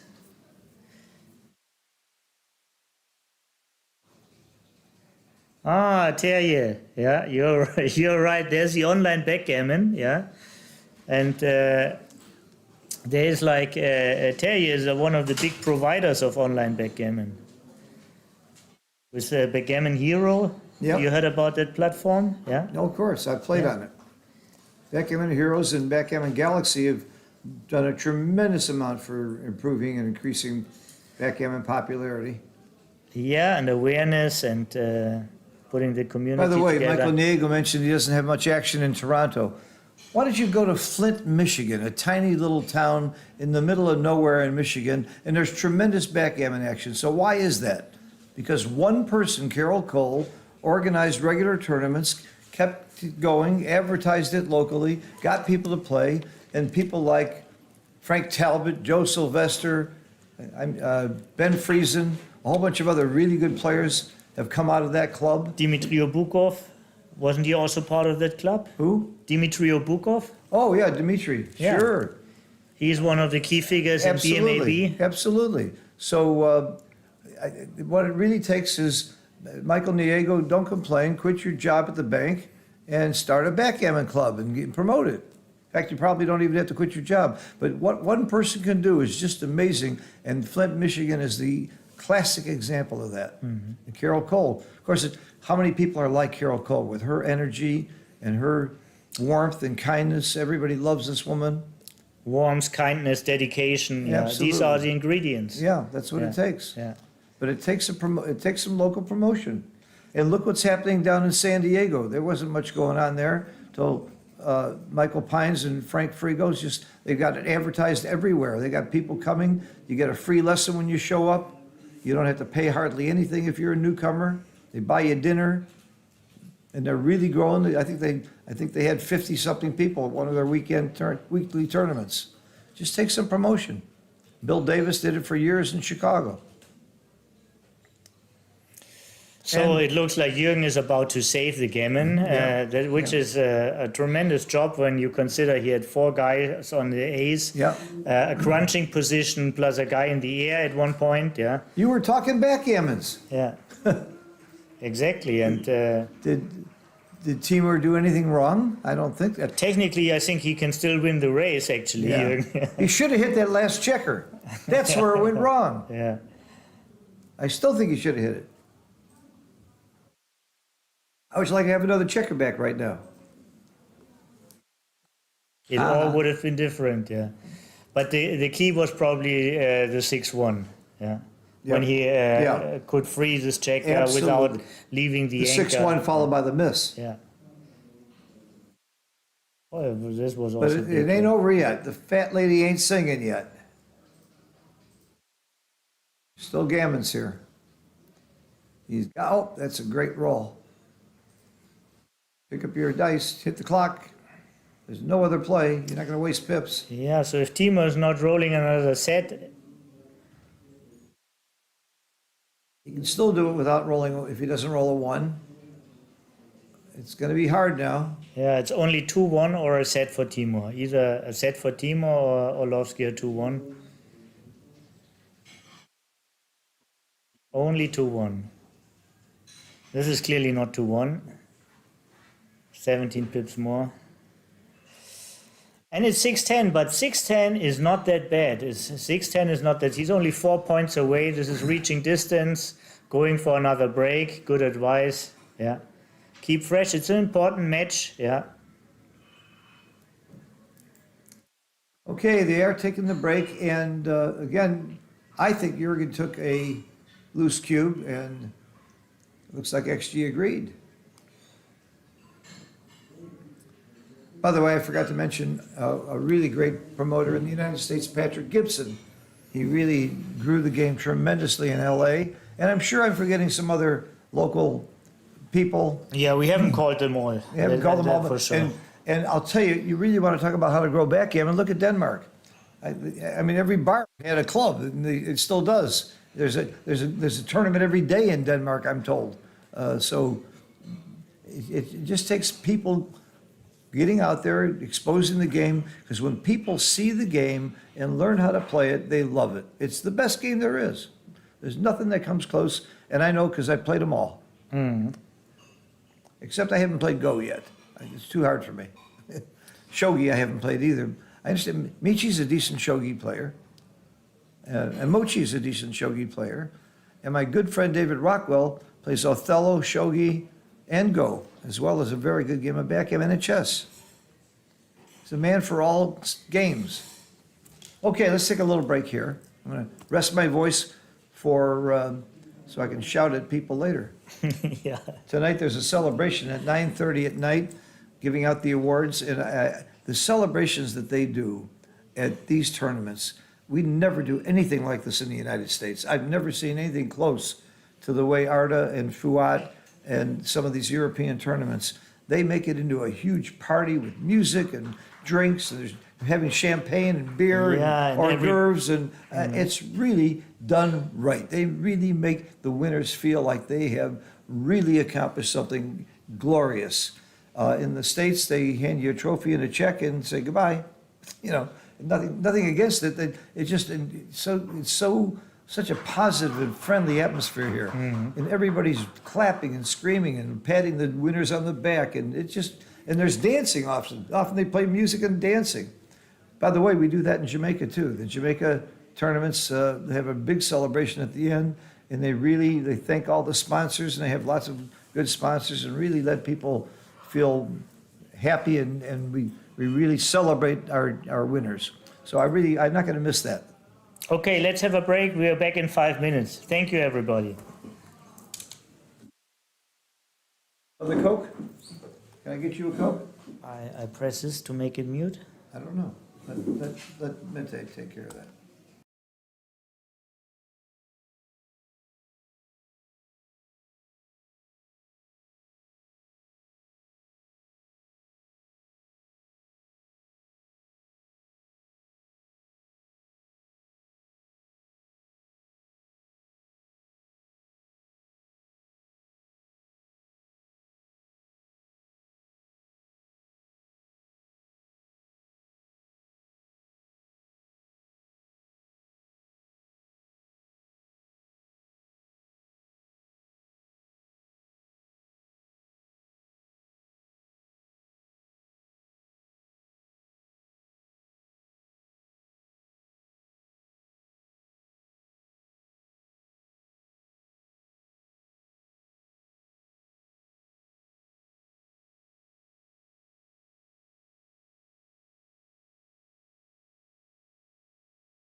Well, I'm sorry to say we missed a lot of action when we had a frozen internet Screen. here.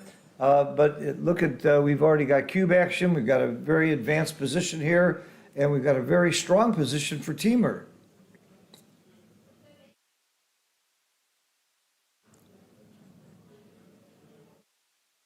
I think I'm going to play to the 10 point just to have it 6 directly shooting at the open 4 point. I would play strong here. There's a 6-2 to play for Timur. You could also consider to play a guy to the 7 and 18-16. The guy on the 7 is like a direct, with double 3 you directly make the 4 point, which you can't do otherwise. And it's no benefit to stay on the opponent's bar because this is a hard to clear position. Yeah, So- right now I would have had a checker 6 away shooting at that checker on the 4 point, Yeah. and I would have switched anyway. Fantastic rolls, easy to play. It's what we call forced by logic again. Yeah. There was no other play. Oh, 6 is so big, and double 6 is incredible. 1, 2, 3, and remake. Wow, that was the joker of the match, I think, so far. You want to talk about a roll that swings equity? I can't think of anything that's happened so far as big as this equity swing. I don't know why you would do that. I don't know why. I guess to get a spare on the 7, but There's another interesting factor in this game. I think Orlovsky is already down to 5 minutes, yeah? And he could get well into time trouble if Timur managed to win a couple of games, and this will be a longer match. so there's the reason why he left the checker back. He gets another shot now, as opposed to coming out. And I would have made the other play. Yeah, this has a downside. If he's not hitting, he's also under trouble, but He escapes. he escapes, yeah. I don't know what the luck factor has been, but certainly it has favored Jurgen, Yeah. which is usually true of when one player is ahead of the other. One, and then probably pre-clearing the midpoint. I'm not sure. I might just bring one in. So That's my play. Timur is way faster. If he managed to escape the back check and the next roll, he has to worry about clearing the midpoint. So a pre-clearing would make some sense. I don't think you hit because of the board strength. I like this play. Yeah, I agree. There's a good board Ooh, coverage ooh, from this the is- 16 point. This is too risque. Yeah, on the other hand, I mean, you see the 14 shots, but he's not a favorite to have them, yeah? There's 22 misses, you have to look at those. And if he's not hitting, there's 20 rolls that walk out, yeah? Are you? So it's not such a clear, huh? yeah, such a clear thing. You have to put different outcomes on the scale, yeah? I think there's too many gammons when you get hit. Right, if it would be just about winning, hitting seems to be clear. Yeah, if it would be DMP, you wouldn't hesitate to hit. But Yeah? it's not DMP. It is not. No, you're right with that. But how many games are there real now? Yeah. 17.3. Wow.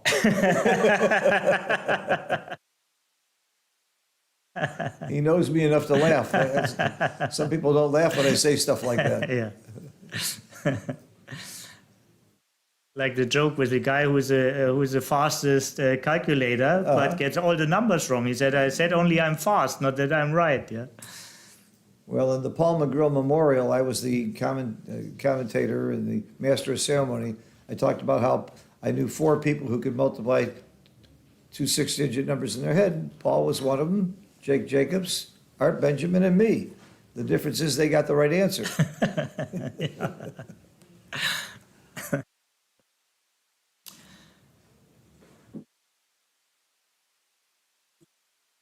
So, and actually, we saw something in the sequence. He walked out, and I think I haven't seen the roll because I was paying attention to you. Yeah? I thought he wouldn't have been able to walk out if you would have hit him with a 3. Just the hit was just too risky, especially when you're ahead. I don't see that there were so many gammons, but I see that there are more wins. So it's a measurement process. One thing for sure, we see a tendency that maybe Orlovsky got a little bit more careful now. Timur is now, it's not Timur's double 3. Yeah, and Orlovsky's losing the race, so that's why he's staying back. Yeah. I think he'd bring it in and just move off the 6. Hope you get a shot right now. There's a lot of shot-leaving numbers. All 6s and 5s, unless they're doubles. 4-3 saves them. I think Timur's learned not to volunteer after that horrible volunteer fiasco earlier. 2-6, he's getting a shot now. Do you cover or come closer? I like this because he's still down in the match and he's giving bad numbers to Timur. Yeah, see. Down in the game, yeah. Okay. Yeah. And basically the answer is given in the sequence. Yeah, You're right. the answer is given in the sequence. He's losing the match, the race anyhow. So his. Oh, big roll. The luck continues to favor Jürgen. Mm-hmm. Let's see how much time he's going to burn on this double aces. Yeah. Well, if he comes around, double 6s is bad, but I don't think there's a way to avoid it. Right. That's the way to save time. Yeah. There's a time saver. Call the This is a cube. way of Call the saving cube. time, yeah. It might be technically a little bit incorrect. I'm not sure. How many gammons are there? 5%? Yeah, this might say Plus- maybe a little bit more. Plus, when you're short of time, I love this play. I love that cube. Yeah. That's the fastest way to stop the clock. Jürgen is down to 3 minutes now on his time bank. He still has to make 5 points, but it could last way longer Oh, yeah. if Timur gets a little streak now. This could easily go 8 more games, 9 more games.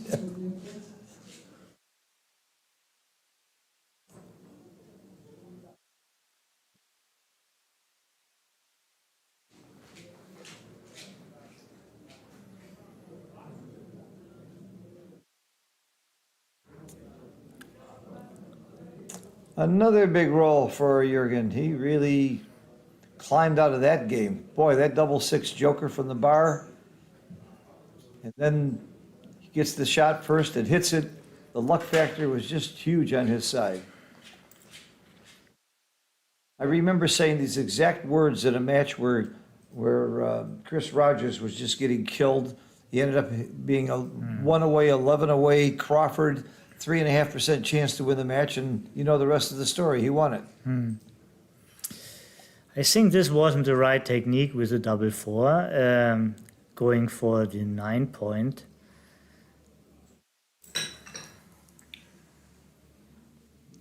Again, you're going to see a little bit more like speed gammon. You can even see in his arm motion how quickly he picks up the dice and rolls, how quickly he moves his hands. He knows he's under time pressure. And he really did take a long time and some stuff in the first couple of games that both Toby and I were a little surprised he was taking that long. Yeah. But you weren't surprised, you know his style. I was surprised. And I gave him a lot of feedback about his style, but he's not so much interested in my feedback. Interested in your feedback? Yeah. That's why you're sitting here. I love what you have to say about just about everything. I wasn't sure what your taste in music the other night when I was trying to get to sleep, but he turns on some disgusting music, goes into the bathroom and leaves his phone playing while he's in the bathroom, and I have to listen to that. But I got even with him later in the middle of the night. Too many insights.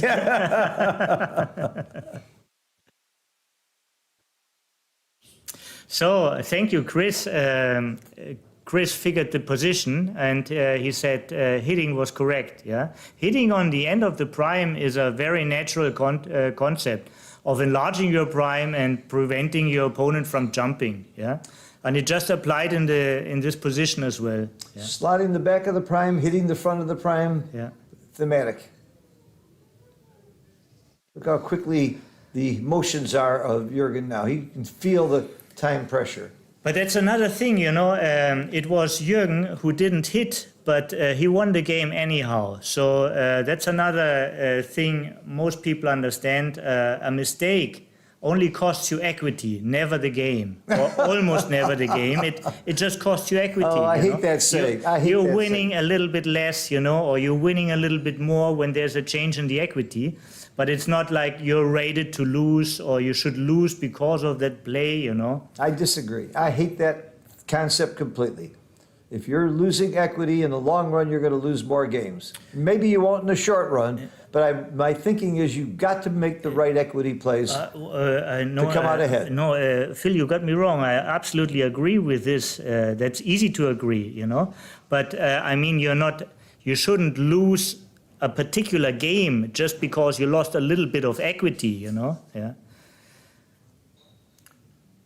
I think we'll save this debate for later because I still think we disagree. Okay. I think you are going to lose more particular games if you lose equity. That's my whole point. Yeah. The short term proves nothing. I mean, yes, it won't always. Very, Look, you can often win with a really bad play. That doesn't say it's okay to do it. That's my point. All right, what's going on here? This is a very nasty little double two. Well, you make the ace point, don't you? What else is there? my saying is, you know, when you go from 86 to 85%, you know, you still have 85%. Oh. You understand? You gave up 1% in equity, but you're 85% favorite. Right, you're talking about a very small mistake. You're right. Yeah, Small but even mistake. if it's like even if you would go from like 85 to 75, it's a huge mistake. Yeah, but you still have 75% of wins. Yeah. Okay. Yeah. And I think you're absolutely right, and it has no practical value. It'll teach you the wrong lesson there. I really disagree with you. It has a very practical value. I'm not doubting that, you know. I mean, okay. I understand what you're saying. I just don't like it. I just don't like people getting moral, you know. I mean, he should lose because he made that move, you know. This is what I want to get people away from. Yeah? No, but I want to see people punished for bad moves and rewarded for good moves. That will happen anyhow. That will happen anyhow. Okay. You know, this is that's just the game is constructed. I also feel sorry for the guy that is getting unlucky. I'm rooting against the guy who's so lucky. I'm not rooting against Jürgen for any personal reason. I'd like to see Timur get some better roles, just because it's fairer, you know. But life isn't fair. This is one of the things you learn in backgammon too. Sometimes in life you get a whole bunch of bad rolls, a whole bunch of bad breaks. You're going to an important meeting and the bus breaks down and it rains and you get all wet and you look like crap, and that's what happens. Everything goes wrong some days. You have to learn to live with it, and that happens in backgammon too. Happened to you last night. You played very well last night and you lost. That's a very interesting decision. The 6-5. He could jump out. This is a falcon position. Yeah. Falcon? Falcon, double falcon. Oh, he could leave falcon. he could leave the anchor. Yeah. And he's not setting it up. He's not looking at it closely. What is the race? Well, but I wouldn't either, because your opponent is brittle. Look at your opponent's rolls. He's got temps. He's got too many points. So if it wasn't the case, I would very much consider that. Well, but now the opponent does what you should have done, and I'm not saying he should have. I'm not sure he should have, because again, white was stripped everywhere. But just agree with me that it's a consideration. Oh, absolutely! You know? I totally agree with you. And if you start to considering something, Absolutely. you have to first get the factors you need to make this decision. One of the factors is the pip count. If you're faster, you're more inclined to do it. Yeah. Absolutely. Another factor is, for example, blot in the opponent's board. This is like the safe versus board criteria. You're right. There was a so. The opportunity is not coming too often, you know. It was only 6-5 to jump the direct threats. And now he's sorry he didn't, to your point. Now he's going to be very sorry he didn't. Yeah, it may. If he'd have gotten away with it, if he wouldn't have gotten hit. It's not that I'm 100% sure of the play. I'm just saying, this is a consideration here. Yeah. Never argue with not considering something. That's good. Never argue with that. Yeah. I just didn't think jumping out was Yeah. right at that moment, though. Yeah. There's nothing wrong with thoughts. That's what you want to say, right? Yeah. Oh, yeah. Well, I've had some pretty bad thoughts in my life, but I'm certainly glad they didn't come out, but way too often they did. That's why I'm in trouble sometimes. My mother used to say, I only open my mouth to change feet.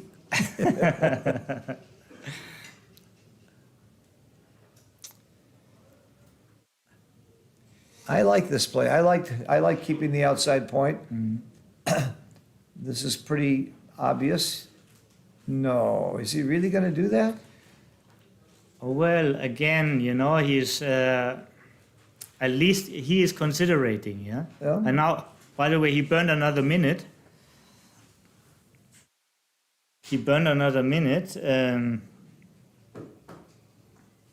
Yeah, he took a lot of time on some technical plays, like you said, at the early part of the game. That's his style.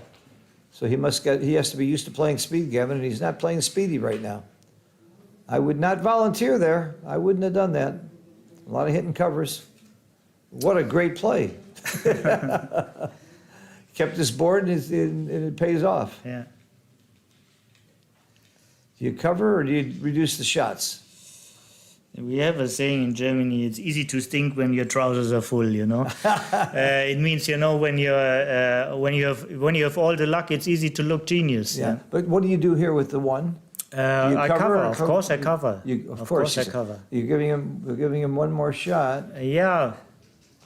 and no good play goes unrewarded.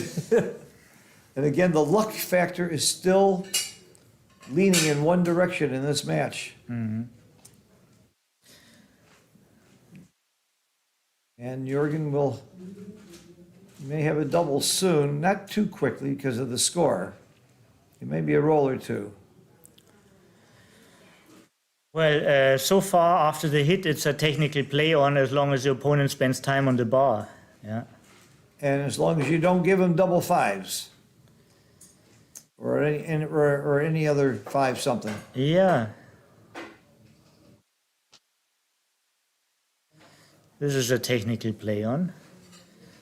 It doesn't mean, we pointed out before, that he's winning so many gammons, but it means he can fairly often end the game with cubing even after red entered. In the interest of time, I like this double. He just saved some time on the clock, which is another reason. And it might be right. If it's a technical play on, it's only small. And I think you're hoping your opponent will take here.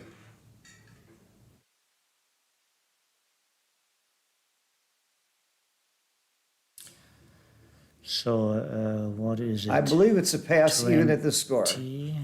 And I would want him to take if I were Jürgen. He passed. Okay. Jürgen's luck. He's hit every major shot. He's had all the big jokers, I think. Yeah, I think he was more than 30 pips down in the race. Yeah. Yeah. Yeah. He had to roll a 5 and hit. It's just too much to ask for. 4 away, 11 away. We're back to total gammon, go gammon, save play as far as I'm concerned, which means if I am Timur, I come down with the 3-4 on the opening roll. I come down with 2-3. I slot with 4-1, 5-1, 2-1, 6-4. I make the 2 point. Those are all gammon go plays, and all the opposite if I'm Jürgen. Well, not all opposite, because Jürgen has a 4 away score, so his gammons are also very active. Yeah. And for him, receiving a cube is also very pleasant, because if he receives the cube, he will never face a 4 cube. So there are a lot of switches, and you need a lot of knowledge to find the right adjustments for the position. But you want to keep different concepts in your mind when it's about. But the cube action, anyhow, is way harder for Jürgen than for Timur. This is clear. Yeah, I got you. But the opening plays, that's what I would focus on before, because it's the next thing that's going to happen, is how am I going to play my opening rolls? I think about that at the beginning of every game. Cube action is right also. To keep in mind the four-away score is one of the best scores to be when you're winning, to be four-away, so that a cube and a gammon wins you the match. I wasn't sure that hitting is right. Could have done also an outfield point. This is very decisive miss. This is, Here, there's no cube action now, but it's very, very ugly. It's very, very ugly not to be able to do anything, you know? To be in such a situation and see the momentum losing on the opponent. yeah. If the score was reversed, this would be double pass. And Jürgen enjoys so much that he burns another couple of seconds here. Yeah.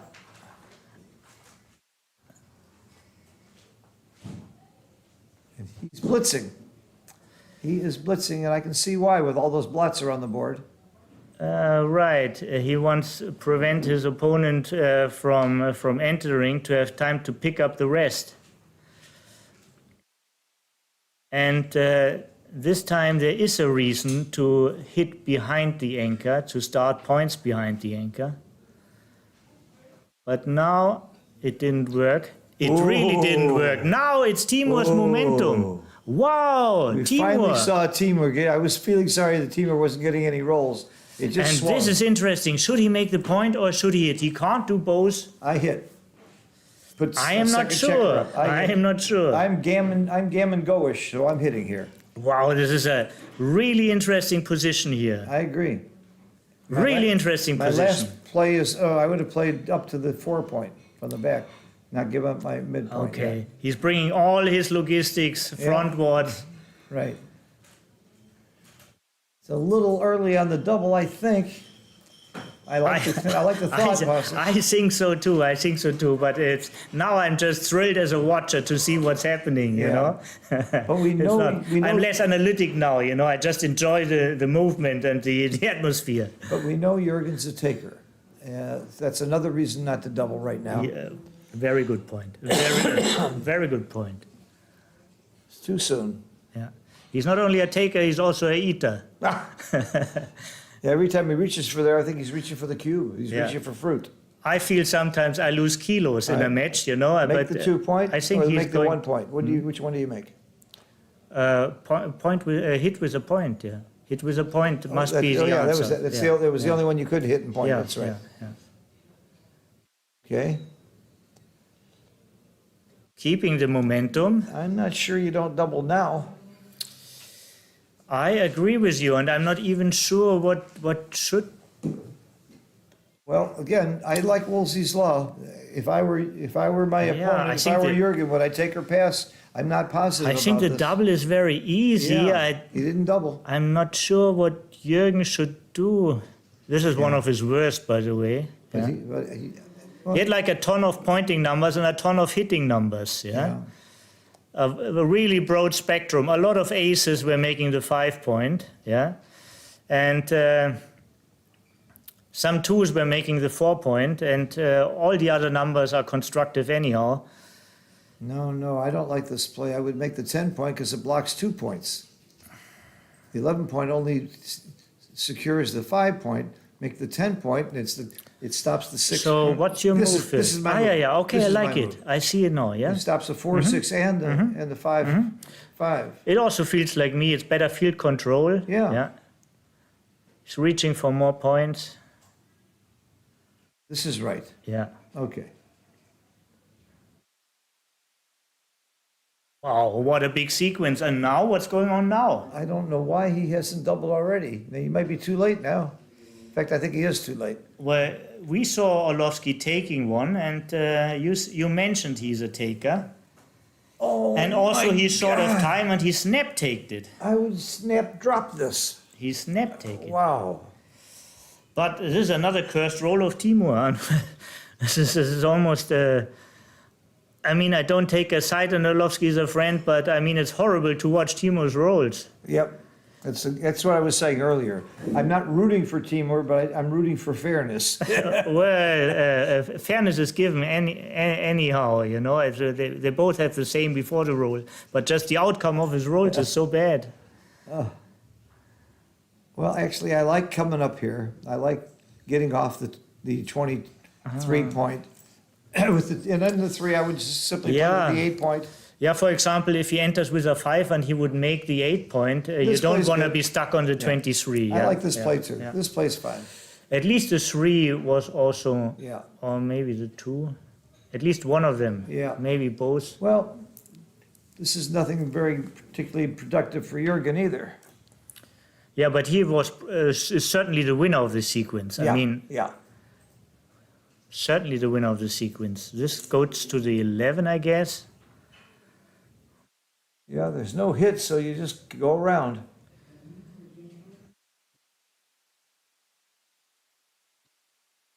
Six, 2. That's important for stopping the gammons to make the butterfly Yeah. point. This is actually a good roll. Yes, making that 2 is I big. would say, 6-4 was medium positive, and 6-2 was way more positive. So this sequence goes again to Jürgen. Yeah. I don't see a good play here other than what he's doing. Looks like a great take right now.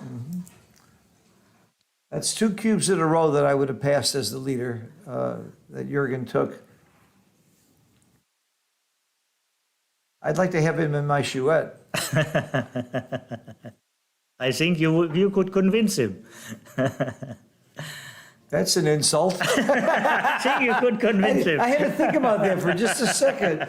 Wow, now I know what you mean. He'd love to be in my chouette, is what you're saying. Make the 5 point and then figure it out. Well, first of all, a Schwed Oh. you love to be in is a good Schwed, yeah? Sure. Make the 5 point because it's the 5 point. There you go.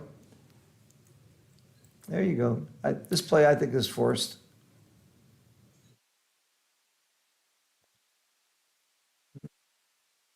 The other play was leaving a checker back, making the 5 Yeah. and the 9. I would have made the 5 I'm and not the sure. 9. And actually, Timur has 6 minutes. He could spend a little bit more time. I think it's a decisive move. For 1, yeah.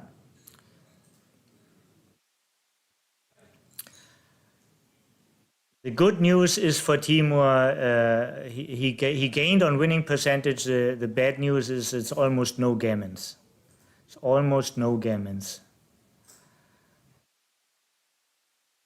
Yeah, with that 2 that Jürgen rolled and to make the butterfly point, that was a very, very big thing at this score. When you reduce the gammons at this score, losing 2 points instead of 1 is not that horrible. The 4 points is what would get him back in the game. Match play is so much more interesting than money play, so much more intricate. Jürgen gets more contact by moving this or staying back. This is his question. But how to answer this? Staying back is usually more contact, but now Timur could also make the 4 point. 5-3 is another bad roll. Yeah, He has to play from the 10 to the 2. Yeah, Huh? I think so too. Yeah.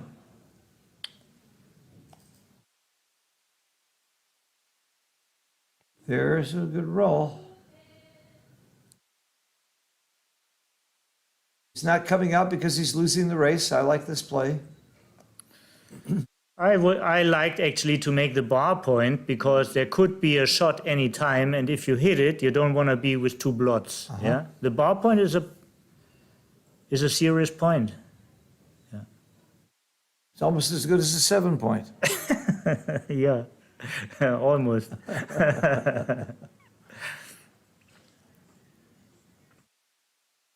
There are some shot leaving numbers now, so taking Toby's advice, he makes the bar point, just in case. A lot of sixes are not comfortable. Oh, that's a very nice roll. Now, I think I clear the six. Yeah. I don't see enough gammons here. I would have cleared the six. We had this yesterday in the match with Moji, and very often, you know, on the 3-point anchor, you want to clear the 6-point as early as possible. Right, and there were some gammons there, Yeah. and Mochi still cleared from the top, and I wouldn't have done it. And you said about you called it right. Yeah. Mochi cleared in this kind of a game. You cleared the top from the top. But of course, here's a little bit more of score involved, and having 6 men on the deuce is also not what he is aiming for, but still. That's clear. I think this is clearly right. Yeah. There's a saying, against the 2-point, you peel much more aggressively, but that's not true against the 3-point or 1-point. Mm-hmm.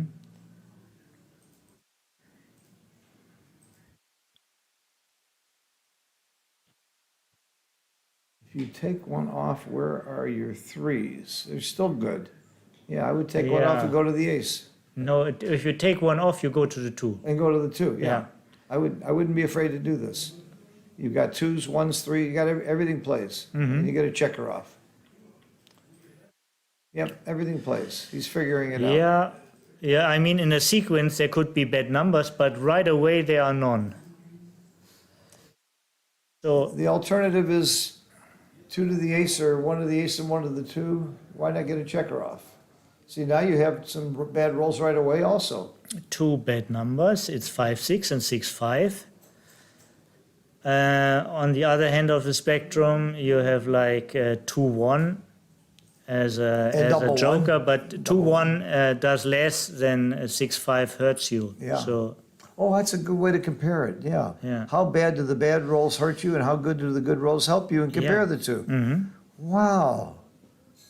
That's McGrill's MCV approach, most common variation in weighing the plays the plays that matter, and ignore all the other ones that don't. Uh-oh. every decision is a weighing process. This is Take why another checker off. This is right. Justitia has a scale in her hand, you know? Well, I'm almost relieved. Not that I'm rooting, but Yeah. Jurgen yeah. has hit every shot that mattered in the past. This is empathy, you know. You start to feel for the guy Yeah, who yeah. is tortured all the time, you know, never gets what. I wouldn't feel for him if he was losing because he was playing very badly. It's not the case here. I don't think the team was Yeah. playing badly at all. It's just natural empathy, you know. We have seen the luck was very, very one-sided. It's not that we are rooting for a side, but No, I've watched it feels matches. like I've watched matches where the trailer is deserved to be the trailer, and I'm not rooting for him. Yeah. 'Cause he made a bunch of bad a bunch of bad plays. I want him to lose. I want people to be rewarded for better play and punished for worse play. Yeah, I remember this. You know, when I was a kid, I was always for the underdog. Like with Tom and Jerry, you're always for the mouse, you know. But later on, I remember when Oliver Kahn, the famous goalkeeper from Germany, said, "I'm always for the favorite because they deserve more to win and they worked harder for it." You know. Oh, interesting. But by the way, with Tom and Jerry, it was the mouse that always won. yeah, right. Yeah. He was the underdog. I felt sorry for the cat. Yeah. On the other hand, you know, the mouse never started it. You know. That's true.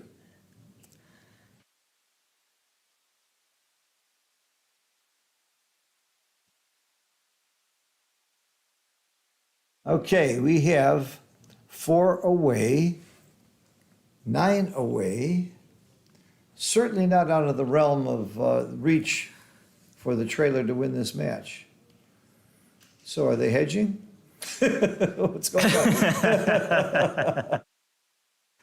Wonder what's happening here. Yeah. I've said this many times, but my very first big finals against Senkowitz, I called my mentor, my teacher, Perry Gartner, and I said, "Any advice?" He said, "Hedge."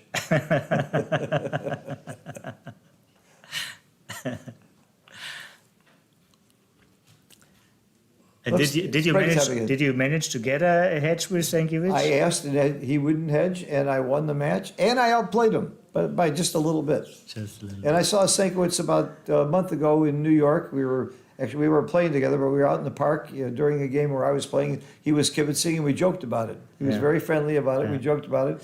And he said, I said, I was so proud I beat you. He said, hell, you beat me twice. I beat him along the way. It was a double elimination tournament, and I beat him twice in that tournament. And he is still... I like him a lot. Oh, he's a hell of a player. He's a genius.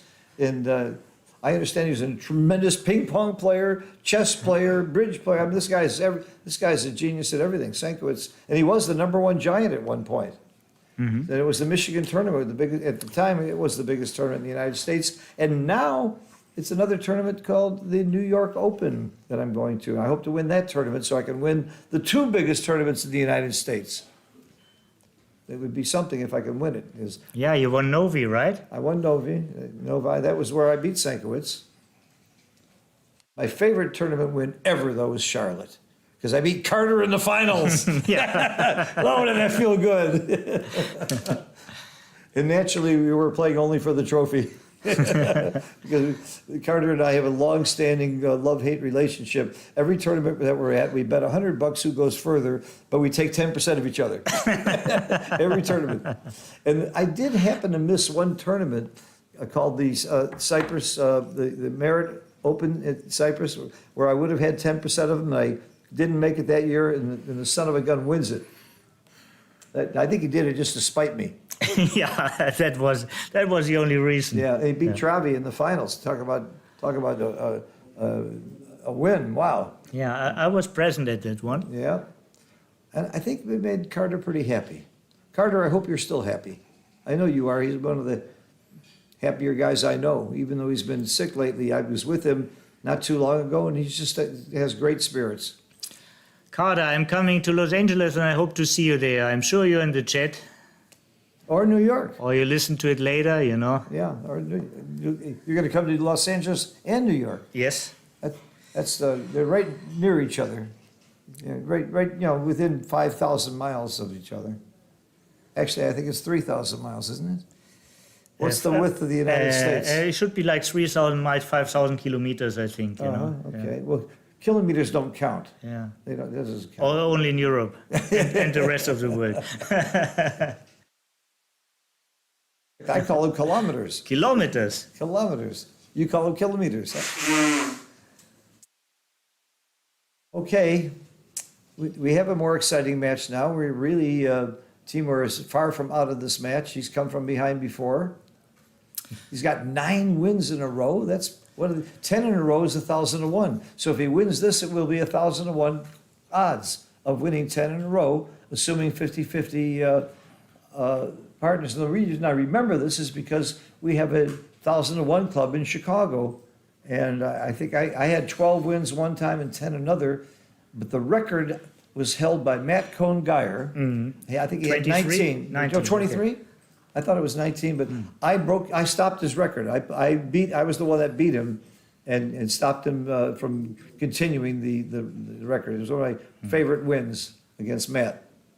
And he was just lucky. He was lucky that yeah, he's just lucky, right? He was lucky. He was lucky to be at a club where everybody was worse than him. Yeah. Well, this is basically every club. It would have been hard to find a club in the United States with anybody better than him at the time. Yeah. I know when Matt showed up in Tokyo and nobody knew him, and he was advertised from Sam Portal as a new star. Yeah. And I thought myself, these new stars, I have them for breakfast, bring him on, And there was a big perm box game in Tokyo going on, and I was like a part of it, but only as a sidekick, There was like Michi and Mochi with great reputation, yeah. But after a couple of games, whenever Matt was in the seat, this is when the real swings happened, Wow. So I could spend. That's 12 years ago, yeah. Yeah, I could spend the next hour 30. telling you Matt's stories. Yeah. Because when Matt got out of college, he was a chess player, University of Wisconsin. He picked up backgammon, and in 2 years, he became one of the best players in the world. And then he came to Chicago, and we became good friends. He got in the Chouette. I found him a place to live with my son, and my son had a bunch of guys from Burning Man, in sort of like a I would almost call it a commune. That's. I was there. You were there. Yeah, Oh, there was a theater play. There was Rocky Horror Picture Rocky Show. Horror Picture Show. We watched this. We were yeah. there. You and I were there Yeah, together. yeah. That was so much fun. They performed it while the movie was going on in the back, and Matt's lived there for a while. And it was really fun times. We had a lot of fun times. And I learned so much from him. But here's one of my favorite Matt stories. He's in the Chouette. He hadn't played Chouette very much. I said, Matt, you're making a couple mistakes. Here's what they are. And I had a piece of his action. He had a piece of my action. So he says, thank you. And he corrected it. I said, anything I'm doing wrong? He said, yeah. He says, you're dropping too many cubes. I said, well, what should I do? He said, take more. Yeah, what a good advice. Yeah, and you know what? I give that same advice now. You can look at XG and you can find out if you're taking too much or dropping too much, if you're doubling too soon or too late. Yeah. And it's very simple to correct it. Well, actually not, because generalizations, it's just, making you aware of a mistake pattern, but in general, you just don't want to... Yeah, you want to find out Take why more. You wanna find it out, yeah. why, Yeah. what types of cubes you're taking too much. So, but still, the So, concept is it's the basic approach. The famous saying is like, when in doubt, figure out, not when in doubt, go for some certain action. We have a guest No. commentator here. We're cracking up with the Tom and Jerry. Herb Roman coming to visit. He did commentary with me the other. I just watched Herb play John Rockwell. I saw 4 illegal moves in 3 minutes. It was 2 old farts. They had no idea what they were doing. Herb had a 4 where he's supposed to take a checker off, and it's forced. And instead, he plays it to the ace point, and as a result, Rockwell could have played on for the gammon because Herb forgot to take the checker off. And then Rockwell gets a double meaningless. He twos. couldn't- Rockwell has a double twos and plays 2 instead of 4. Anyhow, It reminds me of the story of the 2 old guys playing golf. One guy says to the other, he hits the ball. He said, "Did you see where it goes? My eyesight's not too good." The guy said, "Yeah, I saw it." He said, "Where did it go?" He says, "I forgot." I was watching Rockwell and Herb play. The blind leading the blind. So you're listening to the commentary where? Are you in the big room? Yeah, in the big room. Was it crowded? Not really. No, but- the people. Still a lot of people playing, huh? oh, I don't know what the deal is, but A lot of people are still in the tournament, Herb. There are people who know how to win on Sunday. I still advertise you. I think you're the best player in the world that's never won a big tournament. That's been playing any length of time. anyhow, yeah, I like the. But you're having fun with the commentary. I'm glad you're Oh, yeah. enjoying it. All right, here we go. We're back live. All right, I'm leaving. All right, good luck, Herb. Just to tell you guys. We'll see you tonight. See you tonight at the party. Keep up the good. Thank you. We'll see you at the party, 9:30. 5-point versus 5-point. I call this spy versus spy, but a double 3 is a great roll, and this is the right play. You don't want to strip your 6-point, and you do want to unstack the midpoint. So I like that double 3 play. And coming up is mandatory after your opponent makes the 5-point. I like that slot. It might have been right, the slot on the other side. I'm not sure. Usually it's right to go to the 18. Yeah, I think so too.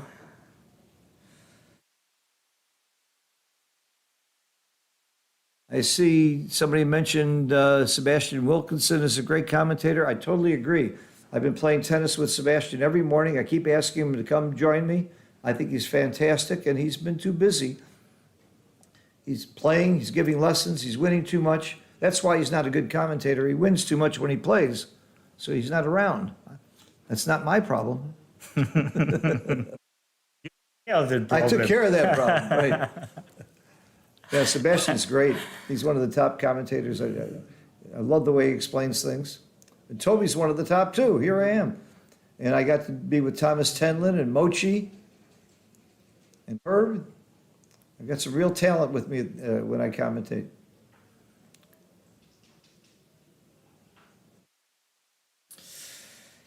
Phew. I think so. At some point you have to come out because you have no ammunition. But And he hits Yeah, again. He has not missed many shots. no, He has not missed many shots. And I think you said it very well. You're not going to see cubes flying too fast when you're winning 4 away, 9 away. Oh, there's a good hit. Yes. Go, baby, go. And a rehit. There he goes. You don't keep Still, this Arlovsky down. He's got 1 minute on the clock. too bad. Got 1 minute on the clock. I don't think this is a cube at this score. What do you think? These positions are difficult for me. Oh, he is doubling. This guy is not afraid of the cube. I really love Arlovsky's Well, vigor. he has 1 minute left and he needs 4 points. So, and he's standing up again. I don't like it. Oh, you think the clock is a factor in the cube too? I agree with you.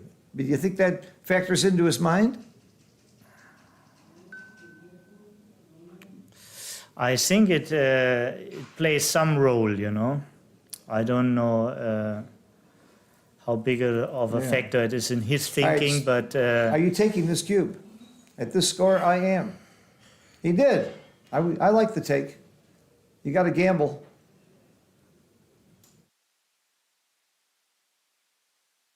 I like this play. Only a 2-6 burns you. 2-3, pretty much forced. the 2 is forced. I don't slot a second point because you're going to get hit loose here. You're going to get hit loose a lot, so I bring it in. But if you bring it in, it's also not so nice to play the other numbers. And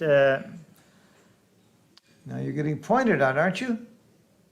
You wouldn't make the 2 point there? well, I it's guess a he's prime afraid of- versus prime yeah, position. yeah. So Those two jumping blots- the prime is Yeah, you're right. And those 2 blots make it easier to not worry about getting hit. I'm hitting. I'm hitting. he is thinking about double fours now. Yeah, that is the anti-joker. Oh, He really likes the ace, by the way. You know, he's not. Yeah, he yeah. doesn't matter the 2 blots in his board. this is a great roll. Yeah. Great roll. And now he leaves the anchor. He must leave the anchor. No, he can He come out must from the leave back. no, he must leave the anchor. No, he can come out from the back. But this way he still has a double 4. Oh, I see what you're saying. Must leave the anchor to avoid the Yeah, double 4. right. Okay. You meant he was forced to leave the anchor. Well, Forced by by logic, logic. I think so. You know, yeah. Well, he played. By he had a to good play player's fast. logic. He had to play fast. Yeah, but usually this is some This could be the end of the match. technical.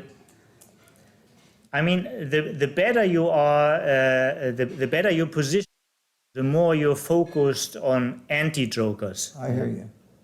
What can possibly go wrong because everything looks pretty right anyway. Yes. I like that. I like that approach. Can you get another builder in the zone? No, so just take the back checker. Yeah, and again, look that there's nothing really destructive.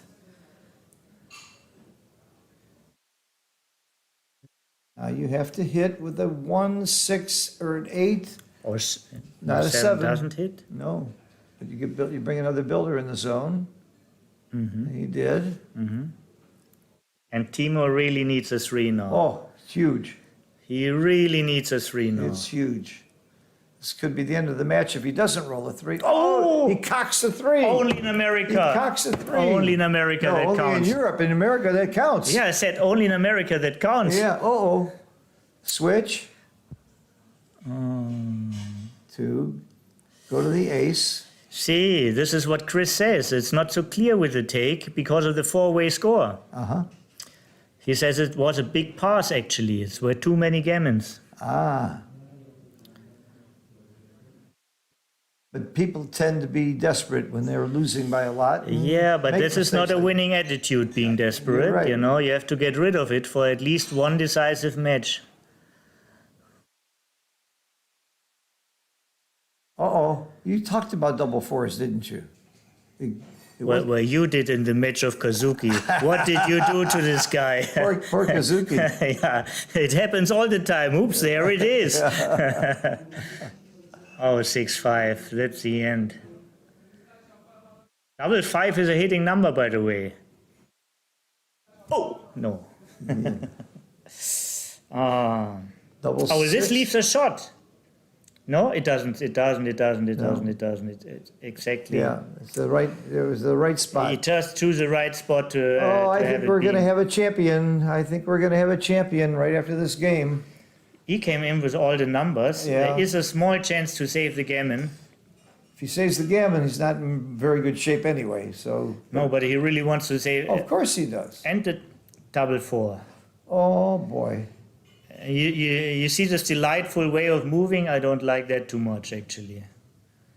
I know what you mean.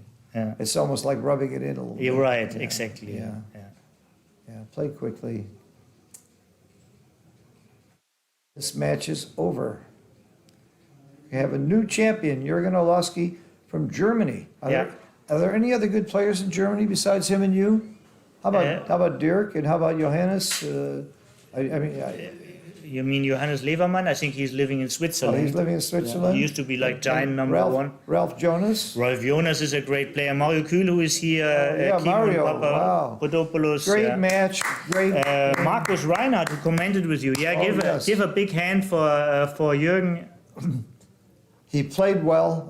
They both played well. They both played courageously. Yes, technically in XG, I promise you, you will not see the PRs that you may have seen in Monte Carlo, the sub-3 PRs. I'm sure it's going to be more than that because we already know some cube action was way off by both players. But they played great and courageously. And don't just look at this match, the whole tournament to get here, what these guys had to do to get this far. And we have a champion who's worthy. He certainly is a very, very fine player. One thing, Phil, and it's very important, is another great quote from Tadieu. You know, everybody is worthy. If you are willing to compete, you deserve to win. You know. They put themselves out there. Yeah. That's right.